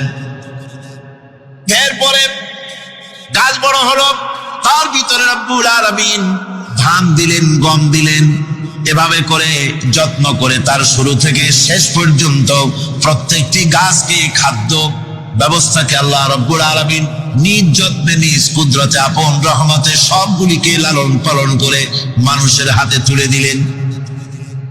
মানুষকে আল্লাহ পাক সর্বশ্রেষ্ঠ মর্যাদা দান করেছেন, যার কারণে আল্লাহ পাক বলেছেন ওয়ালাকাদ কাল্লামনা বানি আদম, আদম সন্তানকে আমি সম্মান দিয়েছি, মর্যাদা দিয়েছি। আর সেই মর্যাদা দেওয়ার কারণে যত খাদ্য তার সামনে পেশ করেছি, আল্লাহ পাক আপন রহমতে সব খাদ্যগুলিকে প্যাকেট করে বান্দাদের সামনে হাজির করে দিয়েছেন। কোনো খোলা খাবার দেওয়া হয়নি, কারণ মানুষ হচ্ছে আল্লাহ পাকের শ্রেষ্ঠ মেহমান, মর্যাদা সম্পন্ন প্রাণী, মর্যাদা সম্পন্ন মেহমান এই মানুষ। তার সামনে কলা দেওয়া হলো কভার করে, প্যাকেট করে। আনারস বলেন, আম বলেন, কাঁঠাল বলেন, যত রকমের ফল আল্লাহ পাক দান করলেন, বেদানা বলেন, আপেল বলেন, সমস্ত ফলগুলিকে, খাবারগুলিকে আল্লাহ পাক প্যাকেট করে করে আপন রহমতে বান্দাদের সামনে হাজির করে দিয়েছেন। তার এত দয়া, তার দয়াই আকাশ থেকে বৃষ্টি হয়, সেই বৃষ্টিতে ফসল ফলে। তার দয়ায়, তার রহমতে তিনি পানি মানুষের আয়ত্তে করে দিয়েছেন। এই পানির উপরে জাহাজ পরিচালনার জন্য আল্লাহ পাক সুযোগ করে দিয়েছেন। জাহাজ পরিচালনা করা হচ্ছে সমুদ্রের ভেতরে মানুষের জন্য। এভাবে করে আল্লাহ পাক সব জিনিসকে তার সুযোগের মধ্যে এনে দিয়েছে। এরপরে আল্লাহ পাক বলছেন ওয়াতাকুম মিন কুল্লি সালতুমুহু ওয়া ইন তাউদ্দু নি'মাতা الله لا تحصوها إن الإنسان لظلوم كفار আল্লাহ পাক বলেন তোমাদের প্রতি আল্লাহ পাকের দয়া, তার রহমত, তার করুণা এত বেশি, তোমাদের সকল চাহিদা তিনি পূরণ করেছেন, কোনো চাহিদা বাকি রাখেন নাই। আমাদের চাওয়ার আগে আমাদের যা কিছু প্রয়োজন আল্লাহ রাব্বুল আলামিন সব সাপ্লাই করেছেন। জোরে বলেন সুবহানাল্লাহ। ওই আল্লাহ পাক বলেন ওয়া ইন তাউদ্দু নি'মাতাল্লাহি লা তুহসুহা। বান্দারে আমার নিয়ামত যদি গণনা করো, গুনতে গুনে গুনে গুনে আমার নিয়ামতকে গুনে শেষ করতে পারবা না। এত অসংখ্য নিয়ামত ছড়িয়ে ছিটিয়ে রেখেছি বিশ্ব জুড়ে, সর্বত্র সব জায়গায় আমার করুণার ছোঁয়া তোমার চোখের সামনে পড়বে। الذي جعل لكم الأرض مهدا وجعل لكم فيها سبلا لعلكم تهتدون। আল্লাহ পাক যিনি জমিনকে, এই পৃথিবীকে তোমাদের জন্য বিছানার মতো বিছায় দিয়েছেন, আর বিচারণের জন্য সমতল পথ তৈরি করে দিয়েছেন। এই পৃথিবীটা তোমার জন্য কি সুন্দর করে আল্লাহ পাক একটা গালিচার মতো করে বিছায় দিয়েছেন, সবুজ ঘাস তাতে রয়েছে। এই পৃথিবীর মাটি আল্লাহ পাক মানুষের জন্য কি সুন্দর ঘাটিতে পরিণত করে দিয়েছেন। এই মাটি আল্লাহর রহমতটা দেখুন, একদিকে মাটি নরম, আবার এমন নরম নয় যে 10 তলা 20 তলা 50 তলা বিল্ডিং করলে পরে এর ভারের চোটে ভিতরে ঢুকে যাবে, এরকম নরম নয়। যেখানে যতটুকু প্রয়োজন ফসল ফলাবার জন্য বৃষ্টি দিয়ে পানি মাটি নরম করে ফসল ফলাবার ব্যবস্থা করা হয়। আবার বিল্ডিং তৈরি করার জন্য মাটি যেমন শক্ত হওয়া দরকার তেমন শক্ত আল্লাহ পাক করে দিয়েছেন। এখন তো 130, 35, 40 তলা পর্যন্ত, তারও বেশি তলা বিল্ডিং তৈরি হচ্ছে। আমি 135 পর্যন্ত উঠেছি আমেরিকায়, 135 তলা বিল্ডিং। এটা উঠতে 39 সেকেন্ড লাগে মাত্র। এখন এদের লিফটটা কি পাওয়ারফুল চিন্তা করে, সা করে একটা শব্দ হয়, আর আপনি দেখছেন যে 135 তলার ছাদের উপর উঠে গেছে। নিচের দিকে তাকাইলে মানুষগুলো ছাগলের ছর মতো এতটুকু এতটুকু দেখা যায়, গাড়িগুলো পিঁপড়ার মতো দেখা যায়। এগুলি নতুন নতুন প্রযুক্তির মাধ্যমে তৈরি করা হচ্ছে। এখন এই বিশাল বিল্ডিং, এত ওজন, এই ওজন ধারণ করার জন্য মাটিকে আল্লাহ পাক ভারসাম্য, শক্তির ভারসাম্য দান করেছেন। এটাকে আল্লাহ পাক নরমও করেছেন আবার শক্তও করেছেন। এই মাটি, এই পৃথিবী আমাদের জন্য বিশাল এক নিয়ামত আল্লাহ পাক করে দিয়েছেন, ফসল ফলাবার জন্য, চলাফেরার জন্য। আবার এই মাটি যেন আপনাকে নিয়ে নড়াচড়া করতে না পারে। মাঝে মাঝে ভূমিকম্প হয় না? পৃথিবীতে ভূমিকম্প জোন যেগুলি আছে সেগুলি হচ্ছে Japan, China, turkey, Iran, America, এরকম বিভিন্ন দেশে ভূমিকম্পের জোন, এগুলি ভূমিকম্প এলাকা। আমাদের এসব দেশে ভূমিকম্প কম হয়, তবে ইদানিং একটু একটু শুরু হয়েছে। আল্লাহ যেন এই ভূমিকম্পের গজব থেকে আমাদেরকে বাঁচান। এত আস্তে আমিন বললেন কেন? আল্লাহ পাক কি প্রচন্ড ক্ষমতার মালিক। তিনি রহমত করে এই জমিনকে সুন্দর স্থিতি স্থাপক, একটা স্থিতিশীলতা করে দিয়েছেন। এই পৃথিবী যেন আমাদের নিয়ে নড়াচড়া করতে না পারে, সেজন্য আল্লাহ পাক পাহাড় সৃষ্টি করেছেন। চট্টগ্রামে পাহাড় আছে না? রাঙামাটি, খাগড়াছড়ি, বান্দরবান পাহাড় আছে না? আছে। লোকেরা এই পাহাড়ের উপকারিতা বোঝে না, সমানে পাহাড় কাটে।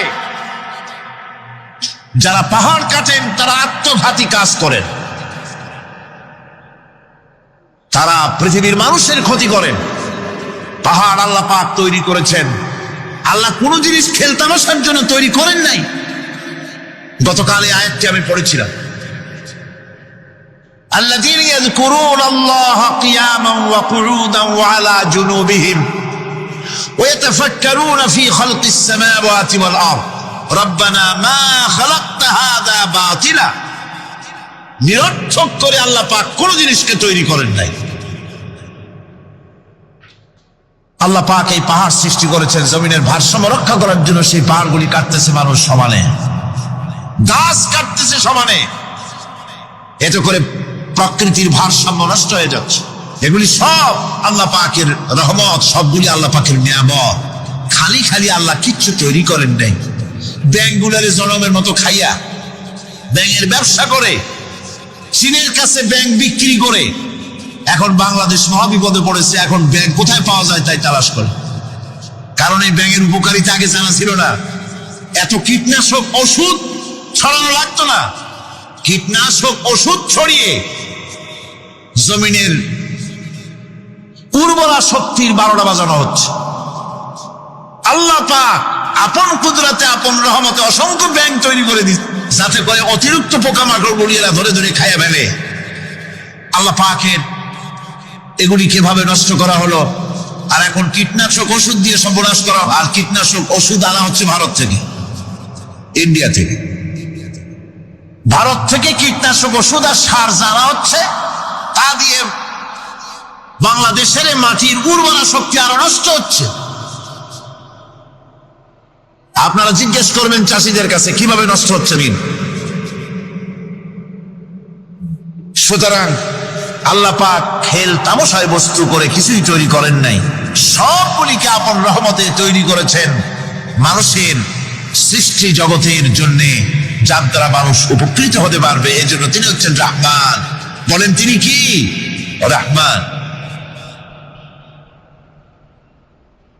আল্লাহ রাব্বুল আলামিন জমিন সৃষ্টি করলেন, পাহাড় দিলেন, গাছপালা তরুলতা তৈরি করে দিলেন। এরপরে আল্লাহ পাক বলছেন, তাকিয়ে দেখো সমুদ্রের দিকে, ওয়া হুয়াল্লাযী সাখারাল বাহরা লিতাকুলু মিনহু লাহমান তারিয়ান ওয়া তাস্তাখরু মিনহু হিলিয়াতান তালবাসুনাহা। সমুদ্রের দিকে লক্ষ্য করে দেখো, এই সমুদ্রকে তোমাদের অনুগত করে দিয়েছি। এর মধ্যে রয়েছে তাজা মাছ মাংস রয়েছে, এর ভিতরে রয়েছে তোমাদের পরিধানের অলংকার আদির জন্য মূল্যবান সম্পদ রাখা হয়েছে সমুদ্রের মধ্যে। বিজ্ঞানীরা বলেছেন পৃথিবীর উপরিভাগে যা আছে মাটির তলায় তার থেকে অনেক বেশি বেশি মূল্যবান জিনিস আছে। আছে না মাটির তলায় মূল্যবান জিনিস? কি আছে? কি আছে? খনিজ দ্রব্য আছে, সোনা আছে, লোহা আছে, তেল আছে। তেল যে শুধু সৌদি আরবে, কুয়েতে আর কাতারে, বাংলাদেশে তেল নাই, এটা ঠিক না। আমাদের দেশে তেল আছে। আল্লাহ তেল আমাদের দেশে দিয়েছেন, তবে অতটা না হলেও কিছুটা তো দিয়েছেন। আমাদের দেশে চা আছে, পাট আছে, আমার দেশেও তেল আছে। মাঝে মধ্যে তেলের কুয়া সিলেটের হরিপুর থেকে, বাখরাবাদ থেকে, ভোলা থেকে, বিভিন্ন জায়গা থেকে তেলের কুয়া বের করে দেখানো হয়। তেল আছে। যারা ক্ষমতাসীন, যারা সরকার, যারা দেশ চালাও, যদি আমার সেজদা দাও, যদি নামাজি হও, কোরআনের সাথে বিরোধিতা যদি না করো, যদি কোরআন সুন্নাহর শাসন প্রতিষ্ঠা করো, এ ধরনের অসংখ্য তেল বের করে দেব। কিন্তু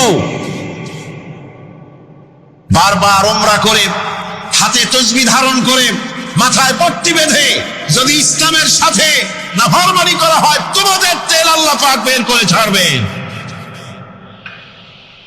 আল্লাহ পাক বাহানা পছন্দ করেন না। এই জমিনে ফসল আছে, অসংখ্য ফসল আল্লাহ পাক দিয়েছেন, অসংখ্য খনিজ পদার্থ আল্লাহ পাক দান করেছেন। সেই খনিজ পদার্থগুলি আল্লাহ পাক, খনিজ দ্রব্যগুলি আল্লাহ পাক দিবেন মুমিনদের হাতে। কাদের হাতে দিবেন? আল্লাহ পাক বলেছেন, ওয়ালাউ আন্না আহলাল কুরা আমানু ওয়াত্তাকাউ লাফাতাহনা আলাইহিম বারাকাতিম মিনাস সামাই ওয়াল আরদ। দেশের লোকেরা, জনপদের লোকেরা যদি আমার উপর ঈমান আনে আর আমাকে ভয় করার নীতি যদি অবলম্বন করে চলে, তাহলে ওই দেশের মানুষের জন্য আকাশ আর জমিনের সব বরকতের দরজা আমি আল্লাহ খুলে দেব। নিয়ামতের অভাব নাই, যথেষ্ট নিয়ামত আল্লাহ পাকে আছে। তাহলে বললাম এই পৃথিবীর উপরিভাগে যত নিয়ামত আছে, পৃথিবীর ভেতরে এর থেকে কম নাই। কত ভিতরে? এই ভিতরে যাওয়ার জন্য একবার একটা চেষ্টা হলো। আমেরিকার ওকলাহামা সিটি, এটি একটি স্টেট। এই স্টেটের পাশে একটা জায়গা বেছে নেওয়া হলো যে পৃথিবী, তাদের ধারণা ছিল যে মাটি খুঁড়তে খুঁড়তে এই পৃথিবীর অপর পৃষ্ঠে যাওয়ার জন্য একটা আন্ডারগ্রাউন্ড রাস্তা করা যায় নাকি। ছোটবেলায় পড়ছিলাম ভূগোলে একটা বইতে যে কেউ যদি আমাদের দেশ থেকে এখান থেকে মাটি খোঁড়া আরম্ভ করে, তাহলে মাটি খুঁড়তে খুঁড়তে একদিন না একদিন আমেরিকায় পৌঁছে যাবে। কোনো ভিসা টিসা লাগবে না, VD7 DD7 97 লাগবে না, এমনি যাইতে পারবে। মানুষের চেষ্টা করলো মাটি খোঁড়া। মাটি খুঁড়তে খুঁড়তে পৃথিবীতে এটাই ছিল প্রথম এই দুঃসাহসিক পরিকল্পনা। 6000 ফিট পর্যন্ত মাটি খনন করার পর কোন কুল কিনারা করতে না পেরে তারা এই দুঃসাহসিক পরিকল্পনা ছেড়ে দিন। কিন্তু গবেষণার শেষ হয়নি। যারা গবেষণা করেছেন তারা গবেষণামত্ত, তাদের অভিজ্ঞতা তারা লিখেছেন যে পৃথিবীর অন্তত 180 মাইল গভীর পর্যন্ত তাদের একটা আইডিয়া হয়েছে যে পৃথিবীর মাটির নিচে অসংখ্য খনিজ দ্রব্য রয়েছে, অসংখ্য নিয়ামত এই পৃথিবীর মাটির ভিতরে আল্লাহ পাক লুকায় রেখেছেন। ওর তলায় কি আছে বিজ্ঞানীদের মাথায় এখনো ঢোকে নাই। এই পৃথিবীর উপরে যা আছে ভেতরের থেকে আল্লাহ পাক বেশি রেখেছেন। এরপরে সমুদ্রের ভয়াল দৃশ্য দেখলে পরে মানুষের কলিজা ভীত, প্রকম্পিত, সন্ত্রস্ত হয়ে যায়। কথা ঠিক কিনা? যত বড় বাহাদুর হোক, সমুদ্রের ঢেউর মধ্যে যদি পড়ে, বাহাদুরি আর থাকে না। ঠিক কিনা কন? যতই বড় আল্লাহ নাই, কিন্তু সমুদ্রে গেলে আর অসুবিধা হয় না। সমুদ্রের ঢেউয়ের মধ্যে, এই সমুদ্র মহাসমুদ্রের ভিতরে আল্লাহ রাব্বুল আলামিন অসংখ্য রহস্য রেখে দিয়েছেন, যা আজ বিজ্ঞানীরা উদ্ঘাটন করতে পারেনি। এই মহাসমুদ্রের ভিতরে রয়েছে ম্যাগনেটিক পাহাড় পানির তলায়। যদি রাডারে ধরে না পড়ে জাহাজে, তাহলে এর রেঞ্জের ভিতরে আসলে এমন আকর্ষণে টেনে নেবে, পাহাড়ের সাথে লেগে টক্করে লেগে জাহাজ চানাচুর হয়ে যাবে। এই মহাসমুদ্রের ভেতরে আল্লাহ পাক মাছ রেখেছেন, অসংখ্য মাছ রয়েছে, অসংখ্য ধরনের প্রাণী রয়েছে। আর তিনি এমন রহমান, প্রত্যেকটি প্রাণীর আবার আত্মরক্ষার জন্য হাতিয়ার তার সাথে সাথে দিয়ে দিয়েছেন। এক প্রকারের মাছ আমি নিজে দেখেছি সি ওয়ার্ল্ডে গিয়ে, এক প্রকারের মাছ আছে, সে যদি আক্রান্ত হয় তাহলে তার পেছনের দরজা থেকে এক প্রকারের লাভা, এক প্রকারের আটা জাতীয় জিনিস ছেড়ে দেয়। ওইটা পানির তড়িৎ গতিতে, আর পানি আশেপাশে পানিগুলি ইলেকট্রিফাইড হয়ে যায়। যে তাকে আক্রমণ করতে আসছে, ইলেকট্রিক শক খেয়ে পালানো ছাড়ার পথ থাকে না। আবার আর এক প্রাণী, আর এক প্রকারের মৎস্য আছে, যেগুলি আক্রান্ত হলে পরে সে তখন তার মুখ থেকে ব্লু রঙের, গাঢ় কালো রঙের এক প্রকারের কতগুলি লালা বের করে দেয়, তার আশেপাশে একদম কালো অন্ধকার হয়ে যায়, তার আর কেউ দেখতে পারে না। এভাবে করে প্রত্যেককেই আত্মরক্ষার জন্য আল্লাহ পাক হাতিয়ার দিয়ে দিয়েছেন। সুবহানাল্লাহ। সেই সমুদ্রের ভেতরে এই ধরনের মৎস্যরাজি, বিরাট বিরাট প্রকাণ্ড প্রকাণ্ড প্রাণী আল্লাহ পাক সেখানে রেখেছেন। এরপরে এই সমুদ্রের মধ্যে রয়েছে মণিমুক্তা। আল্লাহ পাক বলছেন তোমরা পোশাক তৈরি করবে, তোমাদের স্ত্রীদের জন্য অলংকার আদি তৈরি করবে, সেজন্য ওর ভিতরে মণিমুক্তা মহামূল্যবান জিনিস এই সমুদ্রের ভেতরে আমি দিয়ে রেখেছি। আপন কুদরতে, আপন মেহেরবানিতে, কেউ আমার কাছে চায় নাই, আমি নিজের থেকে তোমাদের সমস্ত প্রয়োজন মিটিয়েছি, যা লাগবে সব জোগাড় করে দিয়েছি। এখন দেখুন আল্লাহ রাব্বুল আলামিন তার রহমতের নমুনা। প্রাণী জগতের দিকে লক্ষ্য করে দেখেন, আল্লাহ রব্বুল আলামিন সমস্ত প্রাণী জগৎ, দুনিয়ায় মানুষ বাদে যত প্রাণী আছে সমস্ত প্রাণীর দিকে তাকান। মানুষের কথা তো গতকাল বলেছি। সমস্ত প্রাণীগুলিকে আল্লাহ রাব্বুল আলামিন তাদের সাথে তাদের সমস্ত জিনিস দিয়ে দিয়েছেন। এর মধ্যে কোনটাকে আল্লাহ পাক বোঝা বহন করার জন্য কোন প্রাণীকে তৈরি করেছেন, আবার মানুষের জন্য, জিহাদের জন্য, যুদ্ধ করার জন্য কোন প্রাণী তৈরি করেছেন, চাষাবাদ করার জন্য প্রাণী তৈরি করে দিয়েছেন। কোরআন বলছি ওয়াল-আনআমা খালাকাহা লাকুম ফিহা দিফউন ওয়া মানাফিউ ওয়া মিনহা তাআকুলুন। তিনি বিভিন্ন ধরনের জীব পয়দা করেছেন, যার থেকে তোমাদের শীতের পোশাক এবং অন্যান্য কল্যাণকর কাজ যেন তোমরা করতে পারো, সেজন্য পশুর গায়ে যে পশম দেওয়া হয়েছে, এতে পশুরও কাজ হয়। আবার এই পশমগুলি গ্রীষ্মকালে কেটে নিয়ে তাই দিয়ে মানুষের শীতবস্ত্র তৈরি করা হচ্ছে। আপনার গায়ের, আপনার গলার মাফলার, আপনার সোয়েটার, আপনার চাদর, আপনার কম্বল, এগুলি আল্লাহ পাক তৈরি করার জন্য দুনিয়ার যত প্রাণী তৈরি করেছেন, প্রাণীগুলির গায়ে, চতুষ্পদ জন্তুর গায়ে পশম দিয়ে, সেগুলি দিয়ে এগুলি তৈরি করার ব্যবস্থা করছে। আবার আল্লাহ রাব্বুল আলামিন বলেন ওয়ালাকুম ফিহা জামালুন হিনা তুরিহুনা ওয়া হিনা তাসরাহুন।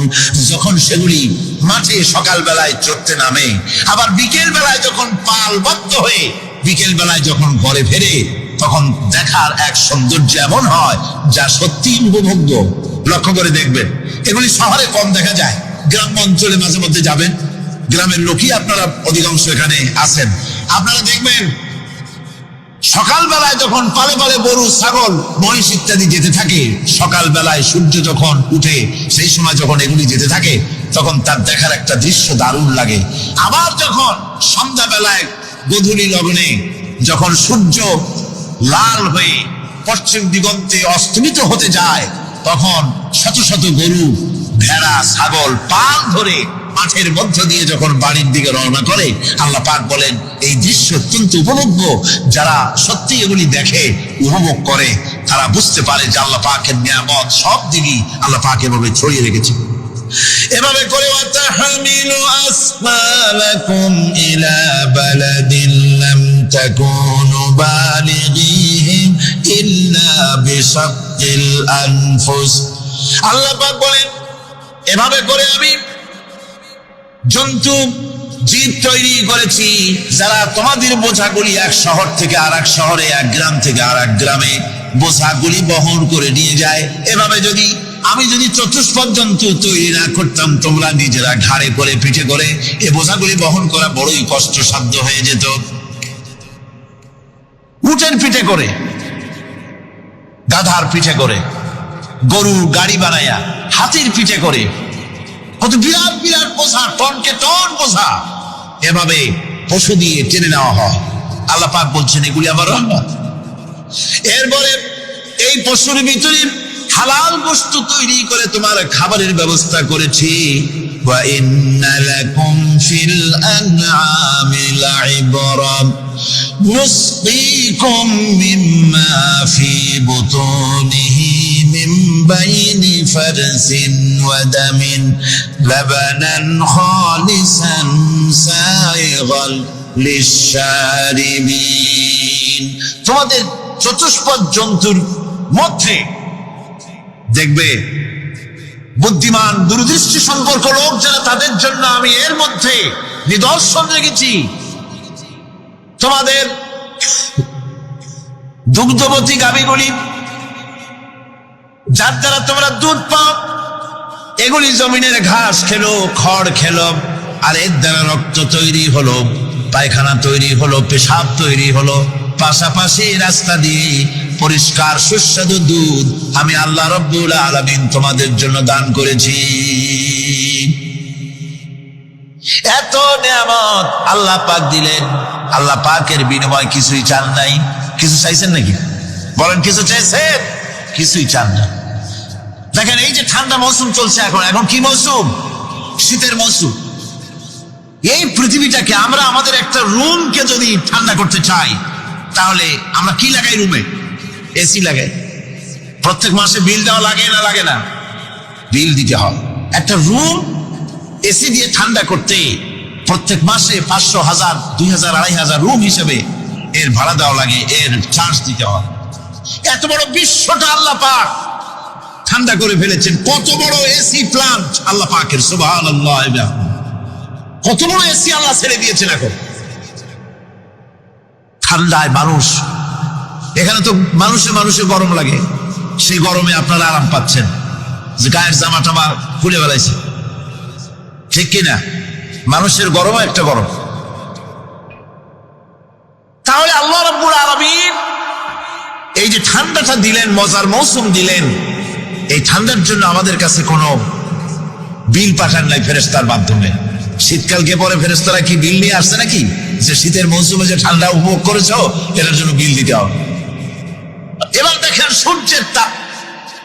সারা পৃথিবীতে যত উত্তাপ আছে, ভালো করে বোঝেন, সারা পৃথিবীতে পেট্রোল জ্বালায় আগুন তৈরি করে, ডিজেল জ্বালায় আগুন তৈরি করেন, কাঠ জ্বালায় আগুন তৈরি করে।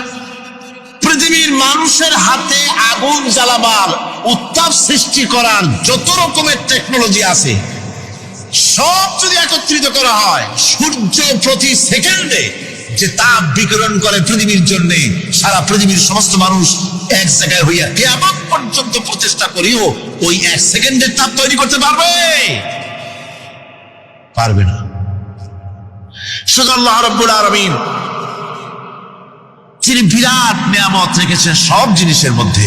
এই নিয়ামতগুলি বুঝবে, এগুলি বুঝতে হবে। এই জন্য আল্লাহ রাব্বুল আলামিনের নবী বলেছেন, আল্লাহর সৃষ্টি জগতের উপরে, তার সৃষ্টি নৈপুণ্যতার উপরে কেউ যদি গবেষণা করে, চিন্তা করে 1 ঘন্টা, আল্লাহ পাক তার আমলনামায় 60 বছরের নফল ইবাদতের সব লিখে দিবেন। এটা সোজা কথা। চিন্তা করতে হবে, গবেষণা করতে হবে আল্লাহ পাক কি নিয়ামত দিয়েছেন। ওয়ামা বিকুম মিন নি'মাতিন ফামিনাল্লাহ। যত নিয়ামত আমরা পেয়েছি সব কার কাছ থেকে? জোরে সোরে চিল্লা এখন, কার কাছ থেকে? সমস্ত নিয়ামত এসেছে আল্লাহ পাকের কাছে। আল্লাহ রাব্বুল আলামিন বলেন তিনি হচ্ছেন রহমান। ওয়াল্লাহু জাআলা লাকুম মিন বুয়ুতিকুম সাকানান ওয়া জাআলা লাকুম মিন জুলুদিল আনআমি বুয়ুতা। আল্লাহ পাক বলছেন তোমাদের জন্য, তোমাদের ঘর সমূহকে আল্লাহ পাক স্থিতি লাভের, স্বস্তি শান্তি লাভ করার জন্য আল্লাহ পাক একটা স্থান করে দিয়েছেন, জায়গা করে দিয়েছেন। আমরা যে ঘর বানাই, এই ঘর বানাবার পেছনে আল্লাহ পাকের কত বড় নিয়ামত। ঘর একটা বানাতে হলে খুঁটি লাগবে। খুঁটি কোত্থেকে আসছে বলেন? কোত্থেকে? গাছের থেকে খুঁটি পেয়েছেন। কিসের থেকে পেয়েছেন? গাছ। কা শুধু খুঁটিতে ঘর হবে না, এরপরে খুঁটি হয়ে গেল, চাল লাগবে। চাল দেবেন কি দিয়ে? খড় দিয়ে দেন, টিন দিয়ে দেন, টালি দিয়ে দেন, যা দিয়ে দিবেন। তরুণ গাছ থেকে ফার্নিচার তৈরি করতে পারে। আবার এই গাছ যখন, এই গাছ থেকে সুস্বাদু ফল পেতে পারে, আর এই গাছ যখন বুড়ো হয়ে যায় তখন তার দিয়ে সে ফার্নিচার তৈরি করতে পারে। অসংখ্য নিয়ামত তার চতুর্পাশে ছড়ানো থাকে। একটা নিরক্ষর মূর্খ ব্যক্তিও যদি চিন্তা করে, তাহলে আল্লাহর রহমত সম্পর্কে জানতে তার মোটেই কষ্ট হওয়ার কথা নয়। মূল কথা হলো চিন্তা করা, গবেষণা করা। আল্লাহ পাক এই জন্য বারবার বলেছেন, লা আয়াতিন লিকাউমিন ইয়াতাফাক্কারুন, লা আয়াতিন লিউলিল আলবাব। যারা নাকি চিন্তাশীল, গবেষক, মাথায় গিলুটুলু যাদের আছে, ওরা এগুলি খুব ভালো করে বুঝবে। আল্লাহ রাব্বুল আলামিন এই পৃথিবীকে তার রহমত দিয়ে ছেড়ে রেখেছেন, অসংখ্য রহমত দিয়ে রেখেছেন। আর তার রহমত সৌন্দর্য বিবর্জিত নয়, তার রহমত দিয়ে সব সুন্দর হয়ে সাজিয়ে গুছিয়ে আল্লাহ পাক তৈরি করেছেন। আকাশটাকে সাজিয়েছেন। কোরআনে কারীমের মধ্যে রব্বুল আলামিন বলেন, ولقد زينا السماء الدنيا بمصابيح وجعلناها رجوما للشياطين এই দুনিয়ার আকাশ খানিকে তারকা প্রদীপ দিয়া সাজায় রেখেছি মনের মতন দেখো তুমি তাকাইয়া এই পৃথিবীটা কি এর আকাশটাকে সুসজ্জিত করা হয়েছে আল্লাহ পাক সৌন্দর্যবোধ এত বেশি যা গতকাল আমি আলোচনায় বলেছি রব্বুল আলামিন তার আপন রহমত দিয়া কুদরত দিয়ে এই পৃথিবী সব সাজিয়ে গুছায় দিয়েছেন আল্লাহ পাক বলছেন ইন্না ফি খালকিস সামাওয়াতি ওয়াল আরদি ওয়াখতিলাফিল লাইলি ওয়ান নাহার লাআয়াতিন লিউলিল আলবাব নিঃসন্দেহে এই পৃথিবী যারা জ্ঞানবান যারা চিন্তাশীল তারা আকাশ এবং জমিনের সৃষ্টির ব্যাপারে চিন্তা করবে রাত এবং দিনের পরিবর্তনের ব্যাপারে তারা গবেষণা করবে রাত দিনের পার্থক্য মানুষের জীবনকে পদ্ধতিগত দিক থেকে দুই ভাগে বিভক্ত করেছে একটা হচ্ছে দিন আর একটা হচ্ছে রাত وَجَعَلْنَا اللَّيْلَ لِبَاسًا وَجَعَلْنَا النَّهَارَ مَعَاشًا আল্লাহ পাক বলেন আমি দিনকে রুজি রোজগার করার জন্য কামাই রোজগার করার জন্য দিন তৈরি করেছি আর আরাম করার জন্য আমি রাতকে তোমাদের জন্য আচ্ছাদন করে দিয়েছি তোমাদের জন্য রাতকে আরাম করার জন্য করে দিয়েছি দিনের বেলায় কাজ করবে রাতের বেলায় আরাম করবে ঘুম আল্লাহর একটি নিয়ামত ঘুম আল্লাহর কি আল্লাহর এক বিরাট নিয়ামত সারাদিন কাজ করার পর মানুষ যখন ঘুমায় যায় সারাদিনের ক্লান্তি এবং শ্রান্তি সব শরীর থেকে দূর হয়ে যায় সকালবেলায় আবার কাজ করার জন্য শরীর প্রাণবন্ত আর সজীব হয়ে যায় এই ঘুম যার হয় না সেই বুঝতে পারে কি নিয়ামত সে হারাইছে আল্লাহ পাক যেন সারা জীবন যতটুকু ঘুমের স্বাস্থ্যের জন্য আমাদের প্রয়োজন আল্লাহ যেন এই নিয়ামত থেকে আমাদেরকে বঞ্চিত না করেন আমরা বলি আমিন ঘুমের জন্য মানুষ ঘুমাইতে না পারলে পাগল হয়ে যায় কি বিরাট নিয়ামত এই ঘুম আল্লাহ পাক মানুষকে দিয়েছে আমার বন্ধুগণ এভাবে করে আল্লাহ রাব্বুল আলামিন মানুষের একঘেয়েমি দূর করার জন্য সকাল করেছেন দুপুর করেছেন বিকেল করেছেন সন্ধ্যা করেছেন রাত করেছেন ঘুমাবার ব্যবস্থা করেছেন কামাই রুজির ব্যবস্থা করে দিয়েছেন রুজি রোজগার করার ব্যবস্থা করেছেন সবকিছু তিনি রহমান বলে তিনি দয়াবান বলে মানুষের সব প্রয়োজন আল্লাহ পাক মিটিয়ে দিয়েছেন আল্লাহ সুবহানাহু ওয়া তাআলা তিনি বলছেন আমার রহমতেই পৃথিবীর মাটি থেকে তোমাদের ফসল উৎপাদিত হয় তোমরা দেখো আফারাআইতুম মা তাহরুসুন আনতুম তাজরাউনাহু আম নাহনুজ জারিউন জমিন থেকে ফসল কে উদ্গত করে উদ্ভিদকে কে গজায় তুমি গজাও না আমি গজাই আল্লাহ পাক বলেন সমস্ত উদ্ভিদগুলি আমি তোমাদের জন্য গজায় দেই উঠায় দেই এরপরে যখন ফসল হয় ফসল পাকা দেখে মানুষ তখন মুছে তেল মাখে ফুর্তি করে আনন্দ করে এবার ফসল খুব ভালো হয়েছে ভালো করে গান দেব মানুষেরাই চিন্তা করে বেশি ফসল হয়েছে গান বাজনা থিয়েটার গুণাগার বিবির গান এগুলি ভালো করে শুনতে হবে গাছে কাঁঠাল গোপে তেল জমিনে ফসল মুছে তেল মেখে আনন্দ করে যে গান বাজনা করুন আল্লাহ পাক বলেন দেখো لو نشاء جعلناه حطاما فظلتم تفكهون যদি আমি ইচ্ছে করি তাহলে তোমার ফসলকে আমি কুটায় পরিণত করে দিতে পারি তখন তো তুমি নিজের কপালে করাঘাত করবে আর বলবে আরে মাহরুম হয়ে গেলাম বঞ্চিত হয়ে গেলাম আল্লাহ যদি ইচ্ছে করেন তাহলে ফসলগুলিকে আল্লাহ পাক তুষে পরিণত করে দিতে পারেন না সিটায় পরিণত করে দিতে পারেন না অবশ্যই সেই জন্য আল্লাহ পাক বলছেন যেগুলি সব আমার ক্ষমতা আমি আপন নিয়ামতে আপন বরকতে রহমান নামের কারণে আমি তোমাদের সব আমি গুছিয়ে দিচ্ছি আল্লাহ পাক ফসলের জন্য আপনার জমিনের ফসলের জন্য আল্লাহ পাক বিনা পয়সায় সারের ব্যবস্থা করে দিয়েছেন। জোরে কোন সুবহানাল্লাহ। সেই সারটা হচ্ছে কি? ওয়ামিন আয়াতিহি আইয়ুরিকুমুল বারকা খাউফান ওয়া তামআম ওয়া ইউনাজ্জিলু মিনাস সামাই মা। আল্লাহ পাক বলেন, আমি আমার নিদর্শনাবলীর ভিতরে এটা হচ্ছে নিদর্শন, যে আকাশে বিদ্যুৎ চমকায়, মেঘের গর্জন আর বিদ্যুতের চমক, এ সবগুলি আমার নিদর্শন। বৃষ্টির পানির সাথে এগুলি এসে জমিনের ফসলকে বৃদ্ধি করে দেয়। জোরে বলেন সুবহানাল্লাহ। কৃষিবিদরা বলেছেন, যে বছর আকাশে যত বেশি বিদ্যুৎ চমকায়, সে বছর জমিনের ফসল তত বেশি বৃদ্ধি পায়। বিনা পয়সায় এ ধরনের আল্লাহ পাক ব্যবস্থা করে দিচ্ছেন।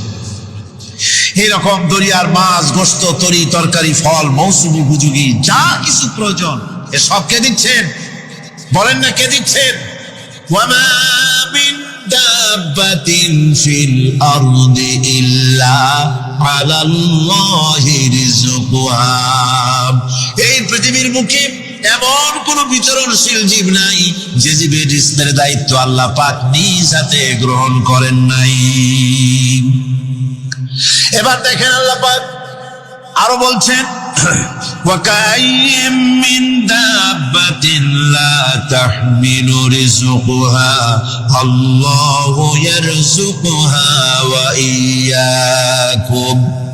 বহুত প্রাণী এমন আছে যে প্রাণীরা রিজিককে সঞ্চয় করে না। আমাদের রিজিক তো সঞ্চয় করা আছে, আমাদের ব্যাংকে টাকা আছে, গোলায় ধান আছে, চাউল আছে, আছে কিনা? কম থাকুক বেশি থাকুক আছে তো। কিন্তু পৃথিবীতে এমন বহু প্রাণী আছে যাদের কোনো সঞ্চয় নাই। এই ধরনের অসংখ্য প্রাণীকে আল্লাহ রাব্বুল আলামিন বলেন, এই ধরনের অসংখ্য প্রাণীকে আমি আল্লাহ রাব্বুল আলামিন তাদের খেতে দেই। সকালবেলায় খালি পেট নিয়ে সমস্ত প্রাণীগুলি ঘর থেকে বেরিয়ে যায়, পানি থেকে, গর্ত থেকে, জঙ্গল থেকে সব বেরিয়ে গেল ক্ষুধার্ত পেটে। আবার বিকাল বেলা পর্যন্ত সারাদিন তাদের আহার জোগাড় করে তাদের পেট ভরাইয়া সবগুলিকে আপন আপন গৃহের মধ্যে আমি আল্লাহ ফিরাই দেই। সেই জন্য